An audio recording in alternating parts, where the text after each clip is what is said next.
오늘 저는 여러분과 함께 하나님의 5대 약속이라는 제목으로 말씀을 나누고자 합니다. 믿음이란 언약이나 약속에 기반해서 생기는 것입니다. 상대방의 아무런 언약도 없고 약속도 없는데 일방적으로 믿습니다고 하는 것은 모험이지, 그것은 믿음은 아닙니다. 하나님을 믿는 것도 그와 꼭 같습니다. 성경에 기록된 하나님의 말씀을 깨닫고 그 말씀이 자기에게 주시는 하나님의 말씀으로 받아들일 때 그 말씀을 믿을 수가 있는 것입니다. 오늘 읽은 시편은 하나님께서 우리들에게 5가지 놀라운 약속의 말씀을 주시고 계십니다. 이 말씀을 깨닫고 받아들여 믿을 때 하나님께서는 약속하신 바를 우리의 삶 속에 반드시 이루어 주십니다. 하나님의 약속의 말씀이 아무리 많아도 깨닫지 못하고 믿지 아니하면 나와는 아무런 상관도 없게 되는 것입니다. 첫째로 오늘 이 말씀 중에 하나님께서는 제가 나를 사랑한 적 내가 저를 건지리라고 약속하고 계신 것입니다. 인생길에는 항상 크고 작은 시련과 환난과 고난의 수렁이 있고 우리는 그곳에서 건져주실 하나님의 손길이 절실히 필요합니다. 자기의 힘과 능력으로, 자기의 지혜와 총명으로 자기 인생길을 조금도 주저없이 유유히 걸어갈 수 있는 사람은 없습니다. 수많은 난관이 다가오고 시련이 다가오고 슬픔과 고통이 다가옵니다. 우리는 우리의 삶의 이런 경험 속에서 손을 내밀어 하나님이 도와주시기를 간구하고 주님이 건져주시기를 간절히 간청하게 되는 것입니다. 그런데 하나님께서는 제가 나를 사랑하면 내가 저를 건지겠다고 약속을 해주셨습니다. 사랑은 표현되어야만 하고 증명되어야만 하는 것입니다. 입술로만 아무리 사랑한다 해도 이것이 실제로 표현되고 증명되지 아니하면 이 사랑은 허공의 사랑인 것입니다. 하나님의 사랑은 독생자를 주심으로 나타나시고 확실히 우리 속에 증명되었습니다. 예수님의 사랑은 십자가에 못 박히심으로 표현되고 그 몸을 찢고 피를 흘리심으로 확실히 증명된 사랑입니다. 예수님이 우리를 사랑했다는 사실을 부인할 사람은 이 천하에 아무도 없는 것입니다. 이와 같이 우리들도 하나님을 사랑하면 우리의 하나님에 대한 사랑이 표현되어야 되고 증명되어야 돼. 입술로만 사랑한다는 사랑은 아무런 힘이 없는 것입니다. 그러면 어떻게 해야 우리들의 사랑을 우리가 증명하고 표현할 수 있을 것입니까? 우리는 하나님을 사랑한다고 할 때 반드시 하나님의 보내신 독생자 예수님을 믿고 사랑해야 하나님을 사랑하는 것이 됩니다. 예수님을 믿고 사랑하지 아니하면서 천지를 지으신 하나님을 사랑한다고 아무리 말해봤자 그거는 흑우인 것입니다. 왜냐하면 하나님의 보내신 그 아들을 사랑하지 않은 자는 하나님도 사랑하지 아니하는 것입니다. 아들이 없는 자에게는 아버지도 없고 아들이 있는 자에게는 아버지도 있습니다. 그렇기 때문에 우리는 하나님을 사랑하는 자는 독생자 예수님을 믿고 사랑함으로 하나님을 사랑한다고 할 수 있습니다. 그뿐 아니라 하나님의 계명을 지키고 하나님의 기뻐하시는 일을 함으로 하나님을 사랑한다고 말할 수 있습니다. 하나님의 시키시는 계명은 다 어기면서 내가 하나님을 사랑한다는 것은 거짓말입니다. 어느 가정에도 자녀가 부모의 명령을 다 어기면서 부모를 사랑한다고 말할 수 없습니다. 부모를 사랑하는 자녀는 부모가 시키시는 일을 반드시 할 때 부모를 사랑하는 자녀라고 말할 수 있는 것입니다. 성경 요한일서 3장 21절로 24절에 사랑하는 자들아 만일 우리 마음이 우리를 책망할 것이 없으면 하나님 앞에서 담대함을 얻고 무엇이든지 구하는 바를 그에게 받나니 이는 우리가 그의 계명들을 지키고 그 앞에서 기뻐하시는 것을 행함이라. 그의 계명은 이것이니 곧 그 아들 예수 그리스도의 이름을 믿고 그가 우리에게 주신 계명대로 서로 사랑할 것이니라. 그의 계명들을 지키는 자는 주 안에 거하고 주는 주 안에 거하느니 우리에게 주신 성령으로 말미암아 그가 우리 안에 거하시는 줄 우리가 아느니라고 말씀하고 있는 것입니다. 우리가 하나님의 계명을 지킬 때 하나님을 사랑하고 또 하나님을 공경하는 것을 표현하고 증명할 수 있는 것입니다. 그뿐 아니라 우리가 하나님을 진심으로 섬겨야 하나님을 사랑하는 것이 됩니다. 하나님을 물질로 섬기고 헌신봉사로 섬겨야 하는 것입니다. 가장 기본적인 하나님께 드리는 11조를 도둑질하지 말아야 하나님을 사랑하는 것이 되고, 또 하나님이 요구할 때는 시간 내고 몸들여서 헌신 봉사해야 되는 것입니다. 최근 우리 지성전 중 하나인 동부성전에서 건축 헌금을 했는데 약 10,000여 명의 성도가 90억 가까운 헌금을 작정을 했습니다. 저는 그것을 보고 대단히 놀랐습니다. 그런 중에도 두 사람이 각각 30억의 거금을 하나님의 성전 짓는 데 헌금을 했습니다. 여러분, 내 물질이 있는 곳에 내 마음도 있다고 했는데 한 사람이 30억을 모으려면 평생을 땀을 흘려야 되는 것입니다. 그 금액을 조금도 주저하지 아니하고 하나님 사업에 쾌척해 한 사람도 아닌 두 사람이나 그렇게 했다. 이것은 하나님을 사랑함이 그 속에 있는 것입니다. 어떤 누가 무슨 말을 해도 그 사람들이 하나님을 사랑하고 있다는 사실을 부인할 수는 없는 것입니다. 이렇기 때문에 우리가 하나님을 사랑하면 11조 도둑질하지 아니하고 하나님 앞에 시간 내고 몸들여 헌신 봉사하는 것으로 증명해야 되는 것입니다. 이렇게 할 때 하나님께서는 내가 저를 건지라고 말하는 거죠. 하나님을 사랑하는 자를 크고 작은 수렁에서 시험과 환난에서 오늘날도 하나님은 우리를 건져주시는 것입니다. 사드락과 메삭과 아벳느고를 풀무 가운데서 건지신 그 하나님, 다니엘을 사자굴 속에서 건져내신 그 하나님은 오늘날도 하늘과 땅을 지으신 그 강한 능력과 권세로 하나님을 사랑하는 자들을 건져내어 주시는 것입니다. 이러므로 우리가 입술로 헛되이 주를 사랑한다고 말하지 말고 우리의 실질적인 삶을 통해서 행동으로 우리의 사랑이 표현되고 증명될 수 있게 살아야만 하겠습니다. 둘째로 이 성경에는 제가 내 이름을 안적 내가 저를 높이리라고 말씀하셨습니다. 타락한 인간은 천지와 만물을 지으시니까 누구인지, 인생의 구주가 누구인지 알지 못합니다. 그럴 뿐 아니라 알려고도 하지 않고 무관심하게 살아가고 있는 것입니다. 하나님을 알고 하나님의 이름을 안다는 의미는 유일하신 창조주시요 우리의 절대 주권자이신 하나님을 믿고 그 하나님이 나의 하나님이 되시고 나의 구주가 된다는 것을 입술로 고백해야 하나님의 이름을 아는 것이 되는 것입니다. 하나님이 내 하나님이 되시고 나의 구주가 된다는 것을 입술로 고백하지 아니하면 하나님의 이름을 모르는 사람인 것입니다. 또 하나님의 이름을 아는 사람은 야훼 하나님을 공경하고 예배드립니다. 여러분은 오늘 이 시간 내어서 교회에 찾아와서 하나님의 이름을 공경하고 예배드리는 것, 이것이 바로 하나님의 이름을 아는 것입니다. 그리고 하나님의 이름을 아는 사람은 모든 삶에 하나님의 이름에 영광을 돌립니다. 무엇을 하든지 하나님의 이름으로 하며 하나님께 영광을 돌립니다. 사업을 시작해도 처음 시작할 때 돼지 대가리 놓고 절하지 아니하고 주의 종을 청에다가 하나님의 이름을 부르고 예배하고 감사합니다. 좋은 일이 생길 때도 하나님 이름을 부르고 주의 종을 모셔다가 예배드립니다. 슬픈 일이 있어도 하나님 앞에 함께 기도하고 예배드립니다. 우리의 모든 삶 속에 하나님의 이름을 높이고 하나님 이름을 중심으로 해서 우리가 먹고 마시고 일하며 살아갈 때 이는 하나님의 이름을 아는 사람인 것입니다. 그리고 하나님께서 세상의 구주로 그 아들 예수님을 보내신 것을 알고 믿고 찬미할 때 이분이 하나님을 아는 사람입니다. 하나님의 이름을 모르는 사람이 어떻게 하나님께서 보내신 그 아들 예수 그리스도를 구주로 영접하고 믿겠습니까? 하나님의 아들 예수를 믿는다는 그 자체가 하나님의 이름을 알고 높이는 사람인 것입니다. 그러므로 성경은 말씀하기를 이와 같이 제가 내 이름을 안적 내가 저를 높이려고 말씀하라고 있는 것입니다. 여러분, 우리가 성경적인 역사를 보게 될 때 아브라함이나 이삭, 야곱, 요셉, 모세, 요수아, 다윗 같은 사람은 평범한 사람입니다.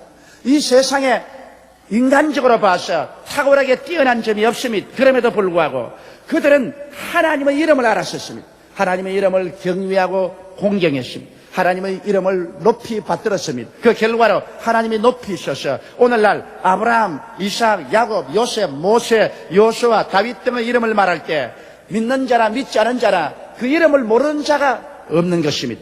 여러분, 평범한 갈릴리의 어부나 세리인 예수님의 제자들이 그대로 살았으면 그들의 이름은 천하에 도말되고 전혀 알 수가 없을 것입니다만, 그러나 그 당시에 살던 모든 갈릴리의 다른 어부들과 다른 세리들과 갈릴리 사람들은 다 기억에서 사라지고 이름도 없는데 온 세계 역사를 통해서 베드로, 야고보, 요한, 마테나 이와 같은 갈릴리 사람들의 이름은 온 사람들의 입에 회자됩니다.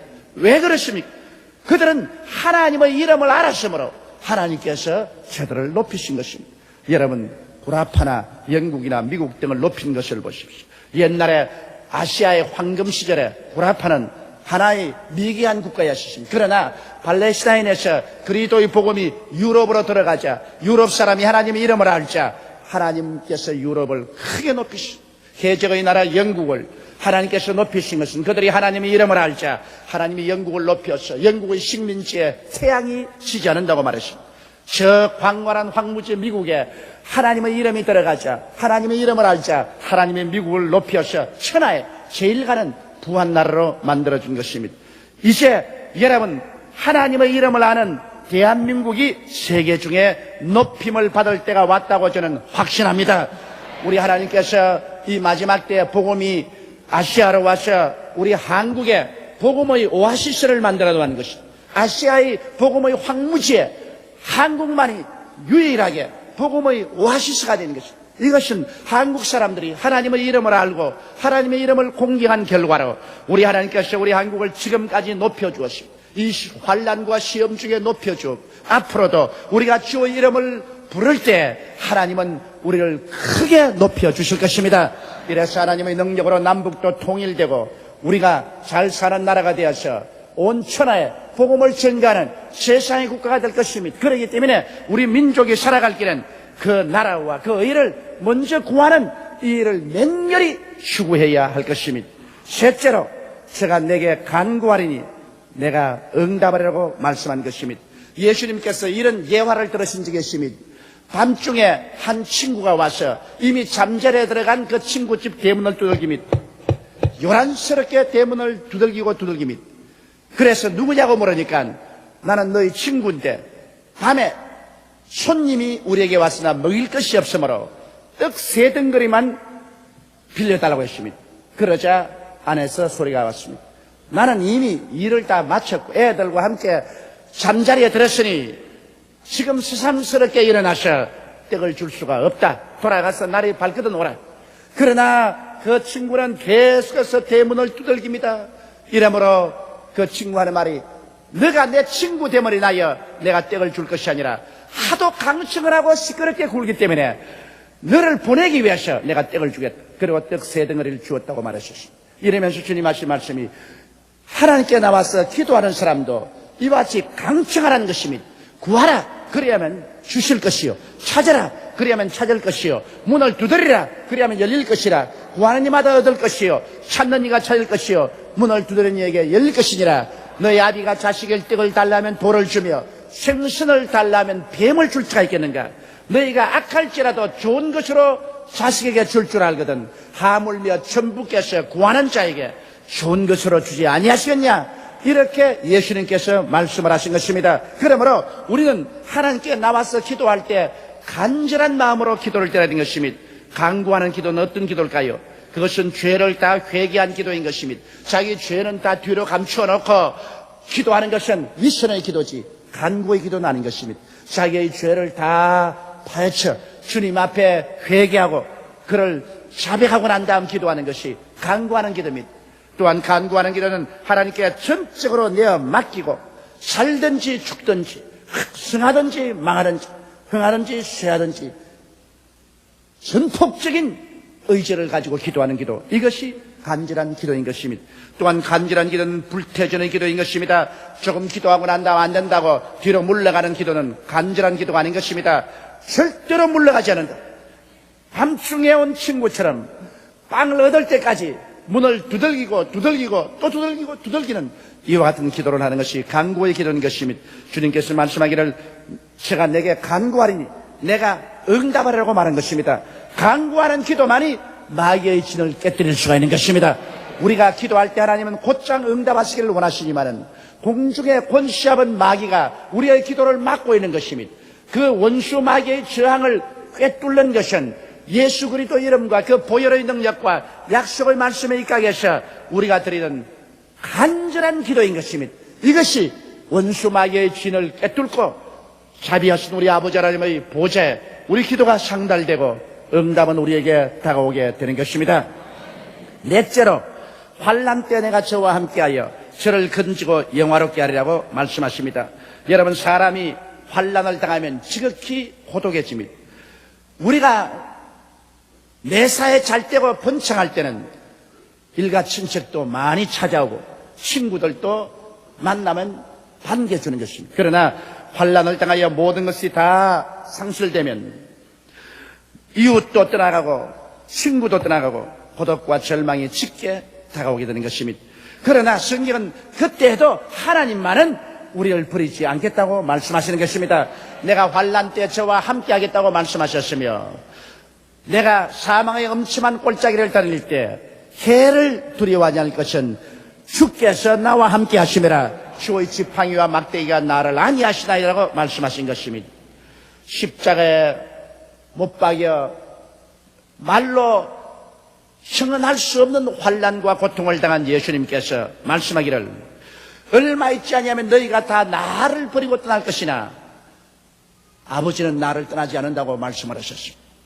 그러므로 우리 하나님 아버지께서는 환난과 고난당하고 수렁에 빠진 사람을 버리지 않습니다. 하나님의 이름을 아는 사람, 주님께서 그 환난 동안에 같이 하시고 그 환난에서 건져서 영화롭게 하겠다고 말씀하신 것입니다. 그러므로 이 말씀을 우리가 잊지 말아야 돼요. 환난 때 내가 저와 함께하여 저를 건지고 영화롭게 하리라. 주를 믿는 사람에게는 하나님의 놀라운 하나님의 섭리가 있습니다. 안 믿는 사람에게는 이것이 적용된다고 말할 수 없지만 믿는 사람에게는 이것이 적용되는 것은 저녁은 언제나 아침을 잉태하고 다가온다는 것입니다. 창세기에 보면 저녁이 되고 아침이 되니 첫째 날이라 혹은 둘째 날이라 나옵니다. 저녁이 올 때는 저녁은 벌써 그 속에 아침을 잉태하고 나옵니다. 그러므로 저녁이 오면 얼마 있지 않아요 아침이 응아하고 다가오는 것입니다. 저녁이 온다고 해서 항상 저녁 속에 산다고 생각하면 안 됩니다. 그는 아침을 해산하는 것입니다. 슬픔과 울음은 기쁨과 춤을 잉태하고 다가오는 것입니다. 우리 예수 믿는 사람에게 슬픔과 울음이 다가오는 것은 슬픔과 울음만 바라봐서는 안 됩니다. 그 속에는 기쁨과 춤이 잉태되어 있습니다. 어린애기를 잉태한 어머니는 때가 오면 반드시 낳게 되는 것입니다. 이와 같이 시편 30편 11절에 주께서 나의 슬픔을 변하여 춤이 되게 하시며 나의 베옷을 벗기고 기쁨으로 띄우셨나요라고 말한 것입니다. 이러기 때문에 슬픔과 울음이 다가온다고 해서 절망하면 안 됩니다. 그 속에 기쁨과 춤이 잉태되어 있다는 것을 알아야 됩니다. 여러분, 절망은 소망을 잉태하고 다가오는 것입니다. 우리에게 짙은 절망이 다가왔다고 이제는 모든 것이 끝장났다, 나는 하나님께 끊어졌다고 말하면 안 됩니다. 예수 믿는 사람에게는 절망이 다가오면 하나님은 절망의 뱃속에 소망을 잉태시켜 놓는 것입니다. 그래서 절망이 우리에게 다가와서는 소망을 낳고 도망을 쳐버리고 마는 것입니다. 시편 35편 5절에 30편 5절에 그 노염은 잠깐이요 그 은총은 평생이로다. 저녁에는 울음이 기숙할지라도 아침에는 기쁨이 오리로다라고 말한 것입니다. 환난은 영광을 품고 있습니다. 그러므로 기대와 소망을 굳게 품고 환난 중에는 더욱 기도하며 참고 기다려야 됩니다. 어머니가 어린아기를 잉태하고 난 다음에 당장 내일 어린아이가 나오지 않는다고 낙심합니까? 그렇지 않습니다. 달수가 차야 됩니다. 어머니가 어린아기를 잉태하고 난 다음에는 그 몸이 무겁고 괴롭더라도 그 달수가 차기까지 오래 참고 기다리는 것입니다. 이처럼 우리에게는 여러 가지 다가오는 저녁도 슬픔도 울음도 그리고 절망도 환난도 그 속에 아침을 잉태하고 기쁨과 춤을 잉태하고 있으며 소망을 잉태하고 있고 환난은 영광을 잉태하고 있습니다. 그러므로 우리는 참아야 되는 것입니다. 고통스럽고 괴롭더라도 시간이 빨리 안 가는 것 같을지라도 참아야 됩니다. 참고 하나님을 계속하게 믿고 낙심하지 아니하면 때가 오면 아침이 다가오게 되는 것입니다. 춤과 기쁨을 낳아주는 것입니다. 절망은 소망의 어린아이가 태어납니다. 환난에게서는 영광의 황체가 태어나는 것입니다. 이러기 때문에 하나님을 사랑하는 자, 곧 그 뜻대로 부르심을 입은 자들에게는 모든 일이 합동하여 선을 이룬다고 말씀하고 있는 것입니다. 그러므로 마귀가 아무리 우리를 멸하려고 해도 마귀가 멸하려는 그 모든 계획 속에 하나님은 벌써 승리와 축복과 희망의 씨앗을 심어버리기 때문에 마귀는 겉으로 우는 사자같이 두루다니며 찾아오고 겉으로 우리를 박살을 내고 씹어버리려고 오는 것 같지만은 그 속에는 하나님의 축복의 씨앗이 벌써 잉태되어 있는 것입니다. 그러므로 결국엔 마귀의 도문은 다 무너지고 하나님의 백성은 그리스도로 말미암아 하나님의 축복과 영광을 누리게 되는 것입니다. 이러므로 인내해야 되는 것입니다. 욥의 인내를 보고 그 결말을 보았거니와 하나님은 가장 자비하시고 긍휼하신 분이시라고 성경은 말하고 있는 것입니다. 이러므로 여러분은 현실만 보지 말고 하나님의 선하심을 바라보고 하나님의 약속을 믿고 낙심하지 않게 되시기를 주님 이름으로 축원합니다. 다섯째로 성경에는 내가 장수함으로 저를 만족케 하며 나의 구원으로 보이리라고 말씀하신 것입니다. 사람들마다 이 땅에 태어난 사람은 오래오래 살기를 원합니다. 그러나 가장 장수할 수 있는 좋은 길은 예수를 믿고 하나님을 의지하는 것입니다. 우리의 살고 죽는 것이 하나님의 손에 있기 때문에 하나님의 손에 의지함으로 진실한 장수를 누릴 수가 있는 것입니다. 왜냐하면 하나님이 주신 인생의 수명은 시편 90편 10절에 모세 당시에는 이렇게 말했습니다. 우리의 연수가 70이요 강건하면 80이라도 그 연수의 자랑은 수고와 슬픔뿐이요 신수기간이 우리가 날아가나이다라고 말한 것입니다. 모세 당시에는 이미 인간의 수명이 70이요 강건하면 80이라고 말했습니다. 그러나 노아 홍수 이전에는 사람이 약 1000년 가까이 살았습니다. 이러므로 사람의 생명이 나무의 생명과 같이 길었습니다. 그러나 노아 홍수 이후에는 사람의 수명이 120년이 되리라고 성경은 말하고 있는 것입니다. 만일 오늘날 우리가 하나님을 잘 섬기고 건강에 잘 유의한다면 120년까지는 살 수 있을 가능성이 있습니다. 그렇지만 모세는 말하기를 모세 당시에는 하나님이 120년 수명을 주었지만은 그러나 70이요 강건하면 80을 사는 것이 정상이라고 말한 것입니다. 이러므로 우리가 70년을 살면 감사하고 80년을 살면 플러스 알파로 덤으로 더 살았다고 생각을 해야 될 것이고 그 이상 120년까지 사는 것은 너무 지쳐서 살기가 곤란할 것입니다. 친구들이 다 세상을 떠나가 버렸는데 자기 혼자 살아서 뭘 하겠습니까? 오히려 자손들에게 힘이 되고 말 것입니다. 이러므로 모세처럼 우리 70 이후 80살까지 살면 그 다음엔 플러스 알파로 생각하고 살다가 하나님 나라에 들어가는 것이 좋을 것입니다. 그러나 왜 우리가 예수를 믿고 하나님을 의지하면 장수게 되느냐? 그 이유는 하나님을 의지하고 죄 중에 살지 않으므로 마음이 편안하고 스트레스가 없기 때문인 것입니다. 죄 중에 살면은 죄악으로 말미암아 여러 가지 정신적인 고통과 괴로움이 다가오므로 그 스트레스 때문에 사람은 빨리 죽습니다. 여러분 오늘날 의사들은 말하기를 사람의 질병의 70%에서 100%까지 스트레스로 말미암아 병이 된다고 그랬습니다. 그런데 예수 믿는 사람이 하나님 앞에 스트레스가 있습니까? 다 회개하고 자복하고 주님께 다 맡겨버리고 주 안에 있는 나에게 딴 근심 있어라. 십자가 밑에 나아가 내 짐을 풀어내 찬송가 한 장 부르고 나면은 속이 시원해지고 스트레스에서 해소되는 것입니다. 이러므로 우리 하나님을 믿는 사람은 스트레스에서 해소될 수 있으므로 여러 가지 질병에서 해방을 얻고 우리가 건강할 수 있는 것입니다. 또 정신적이고 육체적인 해독을 받아들이지 않기 때문인 것입니다. 정신적인 미움이라든지 시기, 질투, 원한, 분노 같은 것을 마음속에 오래 간직하고 있으면 이것이 우리를 먹어 들어가는 것입니다. 마음의 질병은 육체의 병을 가져오는 것입니다. 마음의 기쁨은 육체를 고치는 양약이 된다고 성경은 말하고 있는 것입니다. 그러므로 우리가 마음에 예수 믿지 않은 사람이 가지고 있는 이런 미움, 시기, 질투, 원한, 분노 같은 것을 다 회개해서 씻어버리고 정하게 해버리기 때문에 우리 육체 양약이 되어서 육체를 오래 견디게 하는 것입니다. 그뿐 아니라 술, 담배, 중독성 물질을 받아들이지 않습니다.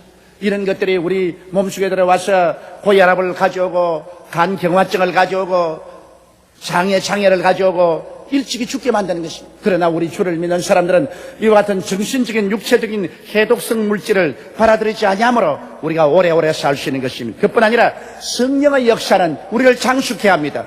로마서 8장 2절에 있는 그리스도 예수 안에 있는 생명의 성령의 법이 죄와 사망의 법에서 너를 해방하였습니다. 죄의 법에도 해방하고 사망의 법에서도 해방하기 때문에 우리 속에는 사망의 법을 자꾸 해방시켜 주므로 성령이 충만하면 오래 살게 되는 것입니다. 로마서 8장 11절에 예수를 죽은 자 가운데서 살리신 이의 영이 너희 안에 거하시면 그리스도 예수를 죽은 자 가운데서 살리신 이가 너희 안에 거하시는 그의 영으로 말미암아 너희 죽을 몸도 살리시리라. 죽은 몸을 살리는 것은 부활이지만은 죽을 몸을 살리는 것은 장수를 말하는 것입니다. 성령이 계시면 우리의 죽을 몸도 자꾸 살려서 연장을 시켜서 장수하게 만들어주는 것입니다. 그러므로 예수 그리스도를 믿고 성령으로 충만한 것은 우리의 장수의 비결이 되는 것입니다. 그리고 하나님께서 우리 믿는 자들에게 장수를 주시고 그게 보태어서 나의 구원으로 보이려 하셨습니다. 우리가 아무리 장수하고 천년을 살다 해도 사람이 죽는 것은 정한이신 것입니다. 그러므로 천년을 살고도 죽어서 구원을 얻지 못하면 아무 소용이 없는데 우리 주님은 장수한 사람들에게 구원을 보여주겠다는 것입니다. 예수 그리스도 안에서 우리의 죄악을 사하시고 하나님께서 구원하셔서 눈물과 근심과 탄식과 이별하는 것이나 고하는 것이나 앓는 것이나 죽는 것이 없는 영원한 천국으로 데려가는 것입니다. 너희는 마음에 근심하지 말라. 하나님을 믿으니 또 나를 믿어라. 내 아버지 집에 있을 곳이 많도다. 그것은 원어로는 맨션이 많도다. 그렇게 말하는 것입니다. 쇠빵살이 하지 아니하고 맨션 속에 들어가서 주님과 함께 영원한 천국에 살게 되는 것입니다. 이것이 우리 하나님이 우리 주신 5대 약속인 것입니다. 하나님께서는 우리의 일반적인 삶에 무관심하시고 하늘 저편에만 계신 분은 아니십니다. 하나님께서는 당신이 만드신 시간과 공간 안에 성령으로 임재하시며 끊임없이 우리와 관계를 맺고 계시며 우리에게 삶의 의미와 가치와 생명과 성공과 기쁨과 승리와 영원한 천국을 지금도 주시고 계신 것입니다. 우리 다 같이 고개 숙여 기도드리겠습니다. 전능하시고 거룩하신 하나님 우리 아버지 하나님께서 우리에게 5가지 중대한 약속을 허락하여 주심을 감사합니다. 아버지여 우리에게 깨달음을 주시고 우리에게 지혜를 주셔서 하나님 말씀을 받아들이고 믿고 그리고 불태전의 기도로 하나님의 언약을 다 누리는 우리들이 되게 하여 주옵소서. 우리 주 예수님 이름으로 기도드리옵나이다. 아멘. 은혜 받으실 하나님 말씀은 시편 91편 14절에서 16절 말씀이 되겠습니다. 하나님이 이르시되 그가 나를 사랑한즉 내가 그를 건지리라. 그가 내 이름을 안즉 내가 그를 높이리라. 그가 내게 간구하리니 내가 그에게 응답하리라. 그들이 환난당할 때에 내가 그와 함께하여 그를 건지고 영화롭게 하리라. 내가 그를 장수하게 함으로 그를 만족하게 하며 나의 구원을 그에게 보이리라 하시도다. 아멘.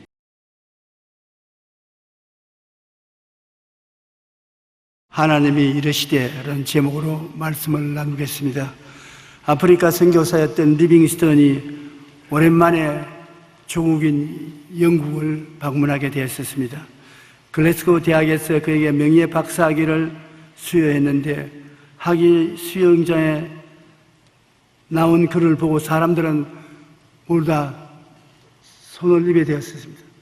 왜냐하면 리빙스턴 박사는 굉장히 미남이었습니다.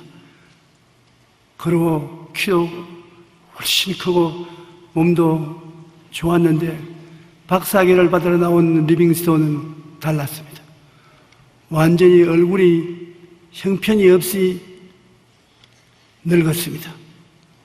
그리고 몸도 자유롭지 못합니다. 원시림에 다니면서 병자를 고치고 복음을 증거하다가 사자에게 물려서 몇 번이나 죽음의 고비를 겪고 그 다음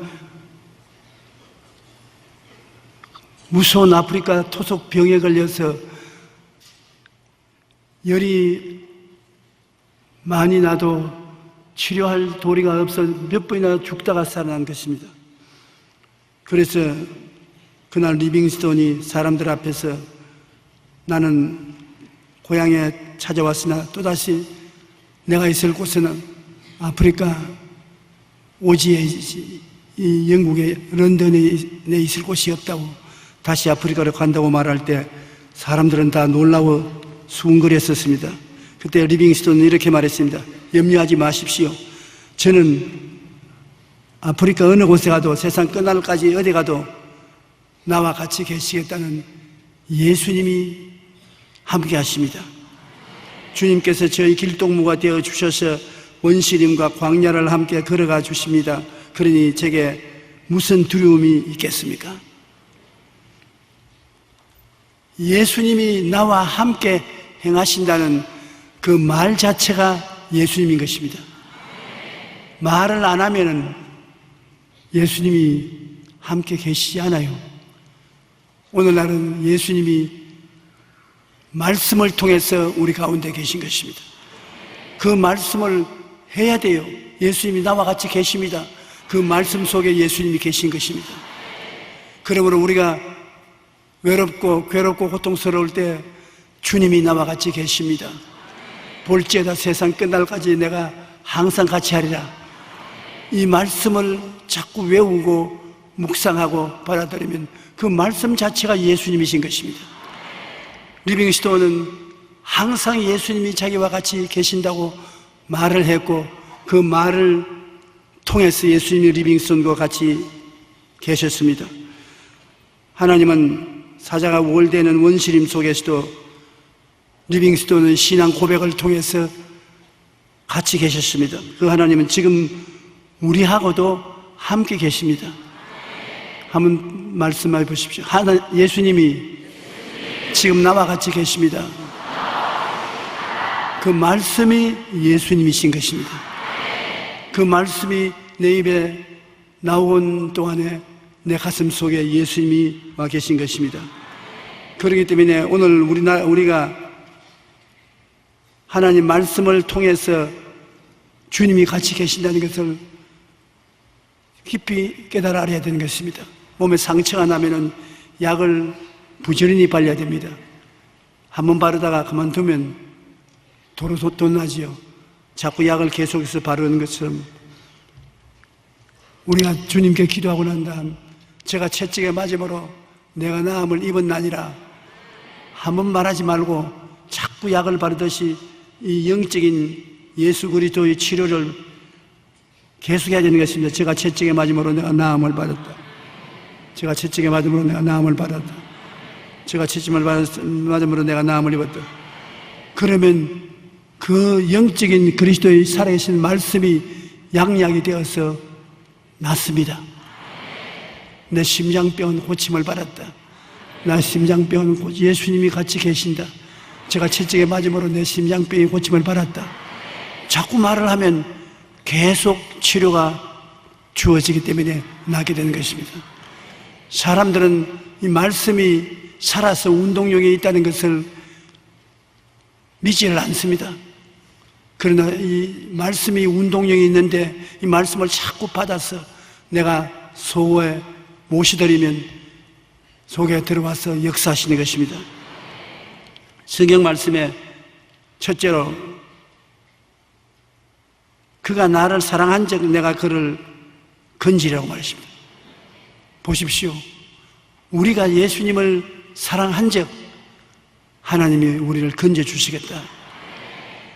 그런데 사랑이라는 것이 입술로 말을 할 뿐 아니라 행동으로 증명되어야 되는 것입니다. 하나님이 세상을 이처럼 사랑하사 어떻게 해요? 독생자를 주시는 데 이르기까지 사랑하셨다. 이처럼 사랑했다. 십자가에 못 박혀 몸짓고 피를 흘려 죽이기까지 하셔서 우리 죄를 대신 갚게 하셨다. 그러므로 하나님의 사랑은 증명된 사랑인 것입니다. 십자가에 매달려 돌아가신 그리스도가 하나님이 우리를 사랑한다는 증명이 되는 것입니다. 6.25 사변 났을 때 미국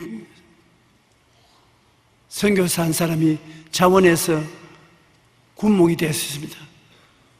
그분이 저하고 친했는데 하루 저하고 아침 식사를 같이 하면서 이 이야기를 하는데 눈에 눈물을 펑펑 쏟는데 나중에 나도 울고 그도 울고 아침 밥상을 차려놓고 둘이 마주보고서 우는 시합을 하는 것처럼 울었습니다.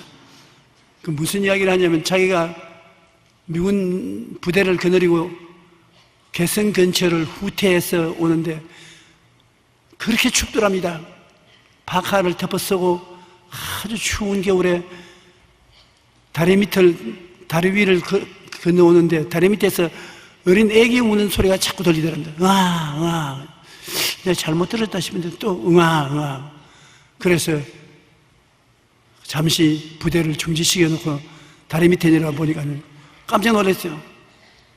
20, 30대 되는 젊은 여성인데 옷을 하나도 걸치지 않냐고 빨간순이가 돼가지고서 조그마한 무엇을 안고 있는데 가보니까 피란 내려오다가 그 추운 겨울에 어린애기를 낳게 됐어요. 어디에 가서 어린애기를 낳을 자리가 없으니까 다리 밑에 내려가서 어린애기를 낳고 탯줄도 아직 끊어지지 않는데 어린애를 살리려고 자기 옷을 벗어가지고서 어린애를 샀어요. 벽에 사듯이 돌돌 뭉쳐 사가지고서 그 산 어린애기가 또 열기를 밝게 하기 위해서 가슴에다 품안고 얼어 죽었는데 엄마는 빳빳하게 얼어 죽었어요. 그리고 어린애는 아직 살아서 울고 있습니다. 그래서 그 미군 선교사가 그 어린애의 엄마 품에서 떼내서 병사에게 맡기고 그 자리에 땅을 파서 그 어머니 시체를 묻어주고 서울로 들어와서 자기가 미국으로 건너가는데 애를 데리고 갔었습니다. 그래서 그 애가 언제 물으면 대답을 해주겠다고 생각했는데 자기는 그 선교사의 아들인 줄 알고 자랐다가 한 번은 와서 아버지는 서양 사람이고 왜 나는 동양 사람입니까? 나 아버지 아들 아니지요. 그래, 내가 언젠가는 내가 이 질문을 할 줄 알고 대답을 하려고 했다.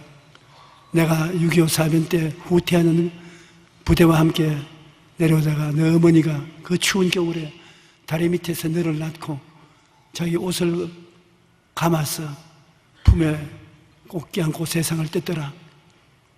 나는 너를 버리고 돌아설 수가 없어서 너를 내 양자로 삼고 서울로 데려오고 미국으로 데려와서 지금까지 왔다고. 그러니까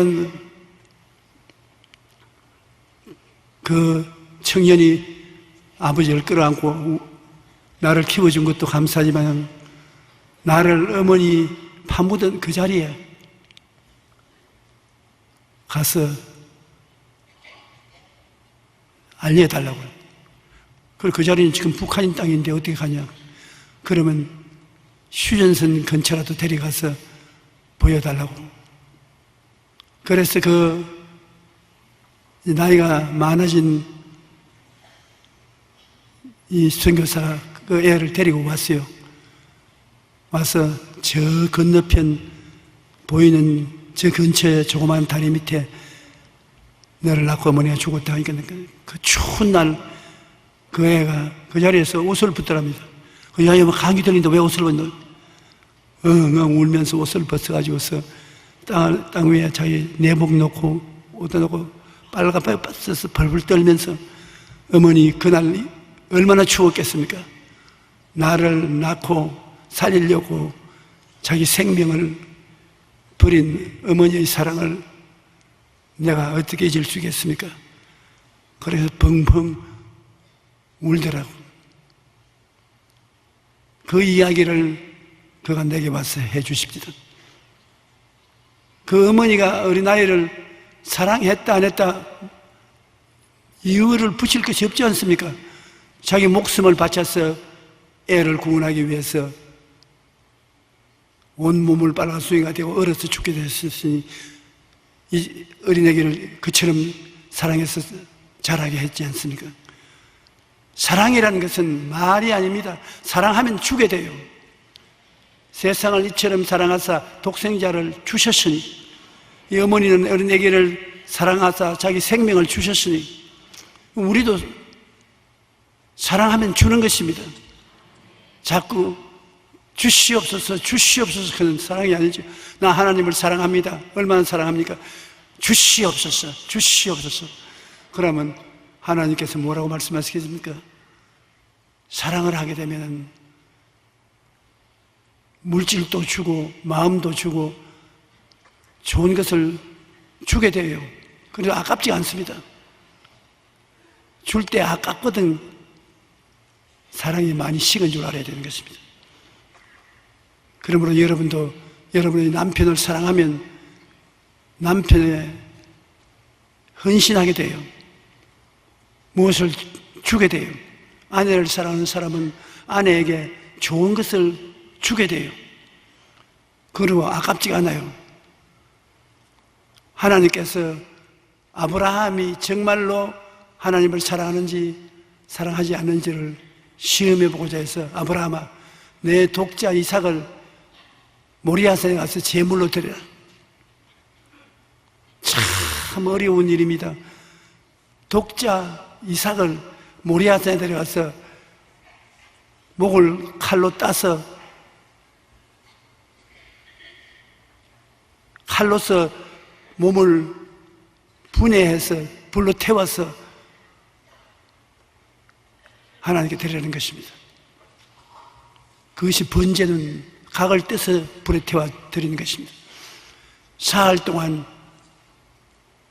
이삭과 함께 걸어서 모리아산 밑에 와서 종들을 그곳에 두고서 장작을 어린아이의 어깨에 매게 하고 칼과 불을 들고 산에 올라가면서 이삭이 물었습니다. 아버지, 여기에 번제로 사용하려고 장작을 내게 주시고 아버지 손에 불과 칼을 들고 있는데 번제할 양은 어디 있습니까?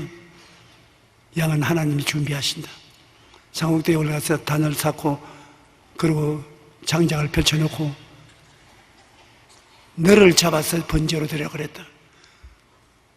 그를 잡아서 묶어서 장작 위에 펼쳐놓고 눈을 부릅뜨고 칼을 들어서 치려고 하니까 하늘에서 소리가 들렸습니다. 아브라함, 아브라함아, 너 독자 이삭에게 손대지 마라. 네 독자 외아들이라도 나에게 아끼지 않고 내가 놓았으니 이것이 너가 나를 사랑한 줄 내가 이제 알겠다.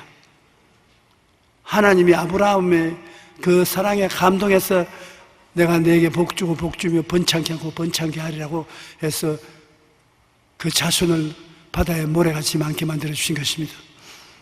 사랑은 그러므로 눈에 보이도록 증명을 해야 되는 것입니다.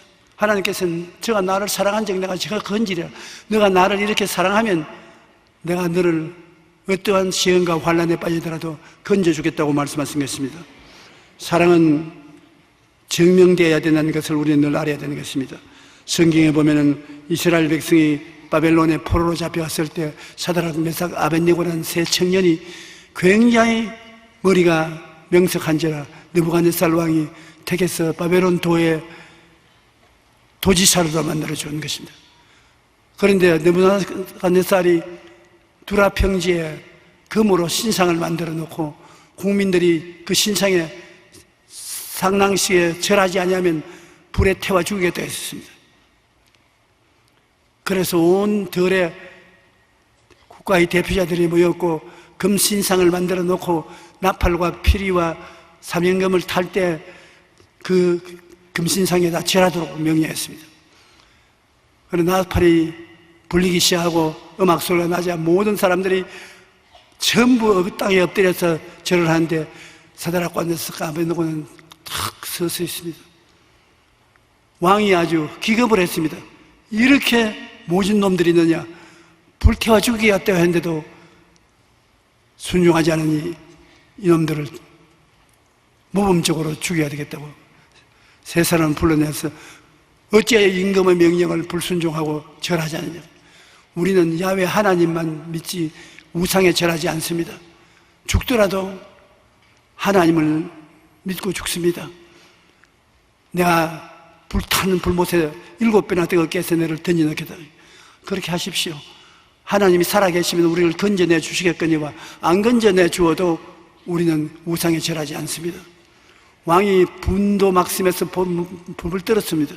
그 세 사람을 묶어서 모든 사람 보는 앞에서 불에 던져놓으니까 묶은 주밧줄은 다 불에 타버리고 그들은 자유롭게 되고 세 사람에 네 사람이 손을 잡고 덩실덩실 춤을 추고 있는데 넷째 번의 사람은 하나님의 아들과 같이 보였다.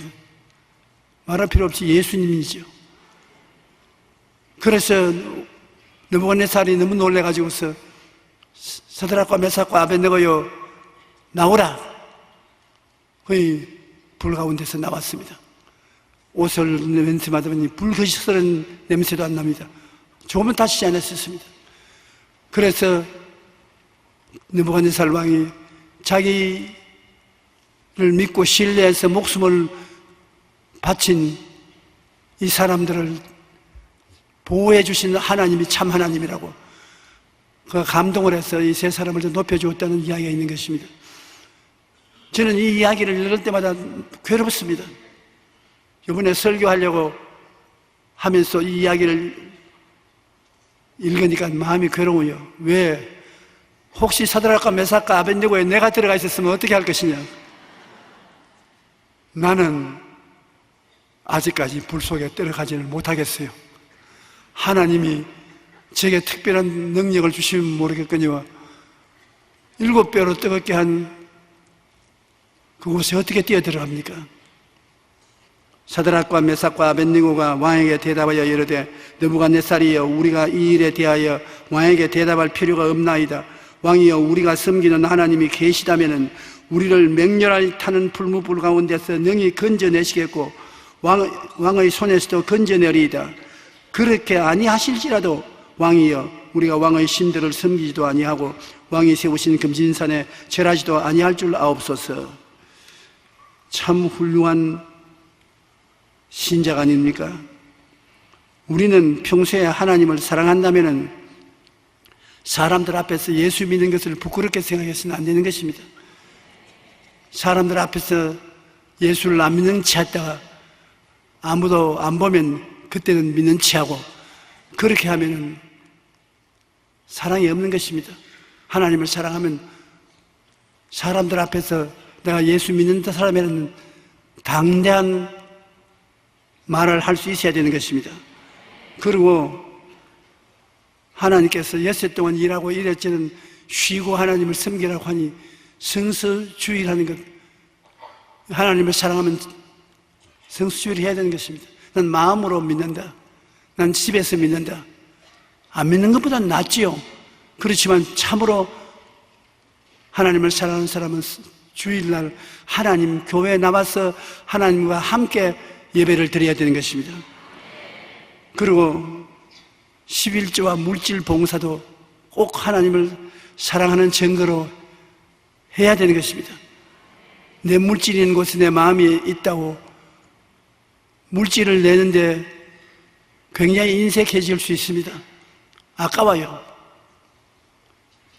저는 한평생 살면서 하나님께 11조 안 드린 적이 내 기억 속에는 없습니다만 11조를 드리고 더 드리고 더 많이 드리기를 원했었습니다. 50년을 넘도록 목회를 하면서 물질을 드렸는데 세상에 요 사이도 물질을 드릴 때 물질이 좀 없으면 아깝더라고요. 그건 내가 참 나쁜 놈아. 예수를 믿으면서 50년을 목회 생활하면서 11조 드리는 것이 아까울 수가 있느냐? 내가 날 보고 욕을 하죠. 그러나 아깝더라도 드리는 것이 사랑인 것입니다. 아주 11조 드리면서 기쁘고 즐거워해서 춤을 덩실덩실 출 수 있으면 더 좋고요. 다다발 떨면서 아까워서 내가도 안 내는 것보다는 얼마나 좋은 일인지 모릅니다. 우리가 하나님을 사랑하면 주님을 부끄럽게 생각하지 아니하고 성수주의라고 11조 물질 봉사를 통해서 하나님을 사랑한다는 증거를 보여줄 수가 있는 것입니다. 내 마음을 다하고 목숨을 다하고 뜻을 다하고 힘을 다하여 주 너희 하나님을 사랑하라. 그 사랑에는 조건이 없이 하나님을 사랑해야 되는 것입니다. 나를 사랑하고 내 계명을 지키는 자에게는 천대까지 은혜를 베풀겠다. 이야, 하나님이 여러분을 보실 때 얼마나 귀하게 보시는지 하나님을 사랑하는 자에게는 천대까지 은혜를 베풀겠다고 하는 것입니다. 마태복음 6장 31절로 33절에 무엇을 먹을까 무엇을 마실까 무엇을 입을까 하지 말라. 이는 다 이방인들이 구하는 것이라. 너희 하늘 아버지께서 이 모든 것이 너희에게 있어야 할 줄 아시느니라. 그런즉 너희는 먼저 그의 나라와 그의 의를 구하라. 그리하면 이 모든 것을 너희에게 더하시리라. 먼저 구할 것 구하고 나중 구할 것 나중 구해야 되는데 무엇인지 먼저 하나님을 찾고 하나님께 드리고 나면 하나님이 우리를 건져주시겠다는 것입니다. 죄와 허물에서 건져주시고 질병에서 건져주시고 저주와 궁핍에서 건져주시고 지옥불에서 건져주시는 것입니다. 하나님은 그냥 와서 우리에게 경배만 받으려고 하는 것이 아닙니다. 여러분이 사랑하면 하나님은 그 대가로서 여러분 삶 속에 건져주시는 역사를 베풀어 주시는 것입니다. 요한복음 3장 16절에 하나님이 세상을 이처럼 사랑하사 독생자를 주셨으니 이는 그를 믿는 자마다 멸망하지 않고 영생을 얻게 하리시며 하나님을 믿고 사랑하는 자는 멸망하지 않고 영생을 얻는 것으로 보상을 주시는 것입니다. 로마서 5장 8절에 우리가 아직 죄인 되었을 때 그리스도께서 우리를 위하여 죽으심으로 하나님께서 우리에 대한 자기의 사랑을 확증하시느니라.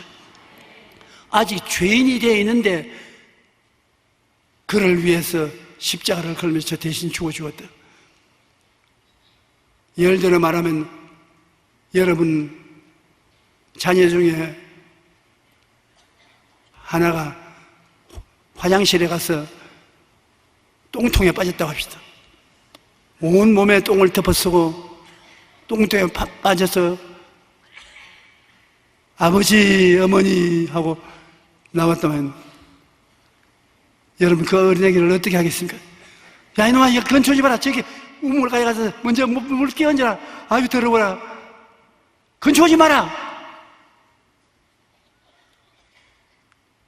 그러겠습니까? 안 그러면 똥통에 빠져서 온 퇴비가 몸에 덮어쓰는데 뛰어나가서 끌어안고 빨리 봐요 우물로 가자. 그래서 우는 애기를 괜찮다 끌고 우물가에 가서 씻어주고 자기도 씻고. 어느 사랑이 더 깊은 사랑인 것입니까? 여러분 사람들은 생각을 죄인은 회개를 하고 죄를 다 깨끗이 하고 의롭게 되어서 하나님께 나와야 기도를 응답해 주신다. 보통 다 그렇게 말하죠. 그러니 먼저 너가 깨끗이 하고 난 다음 나오라. 그런데 실제 하나님은 우리가 아직 죄투성이가 되었는데 냄새가 나고 더러운데 깨끗하게 해서 나오라 하고 기다리지 않고 와서 끌어안고 예수 보혈을 씻어서 주시고 깨끗하게 해서 올바르게 세워주고 그 다음 구하라는 것입니다.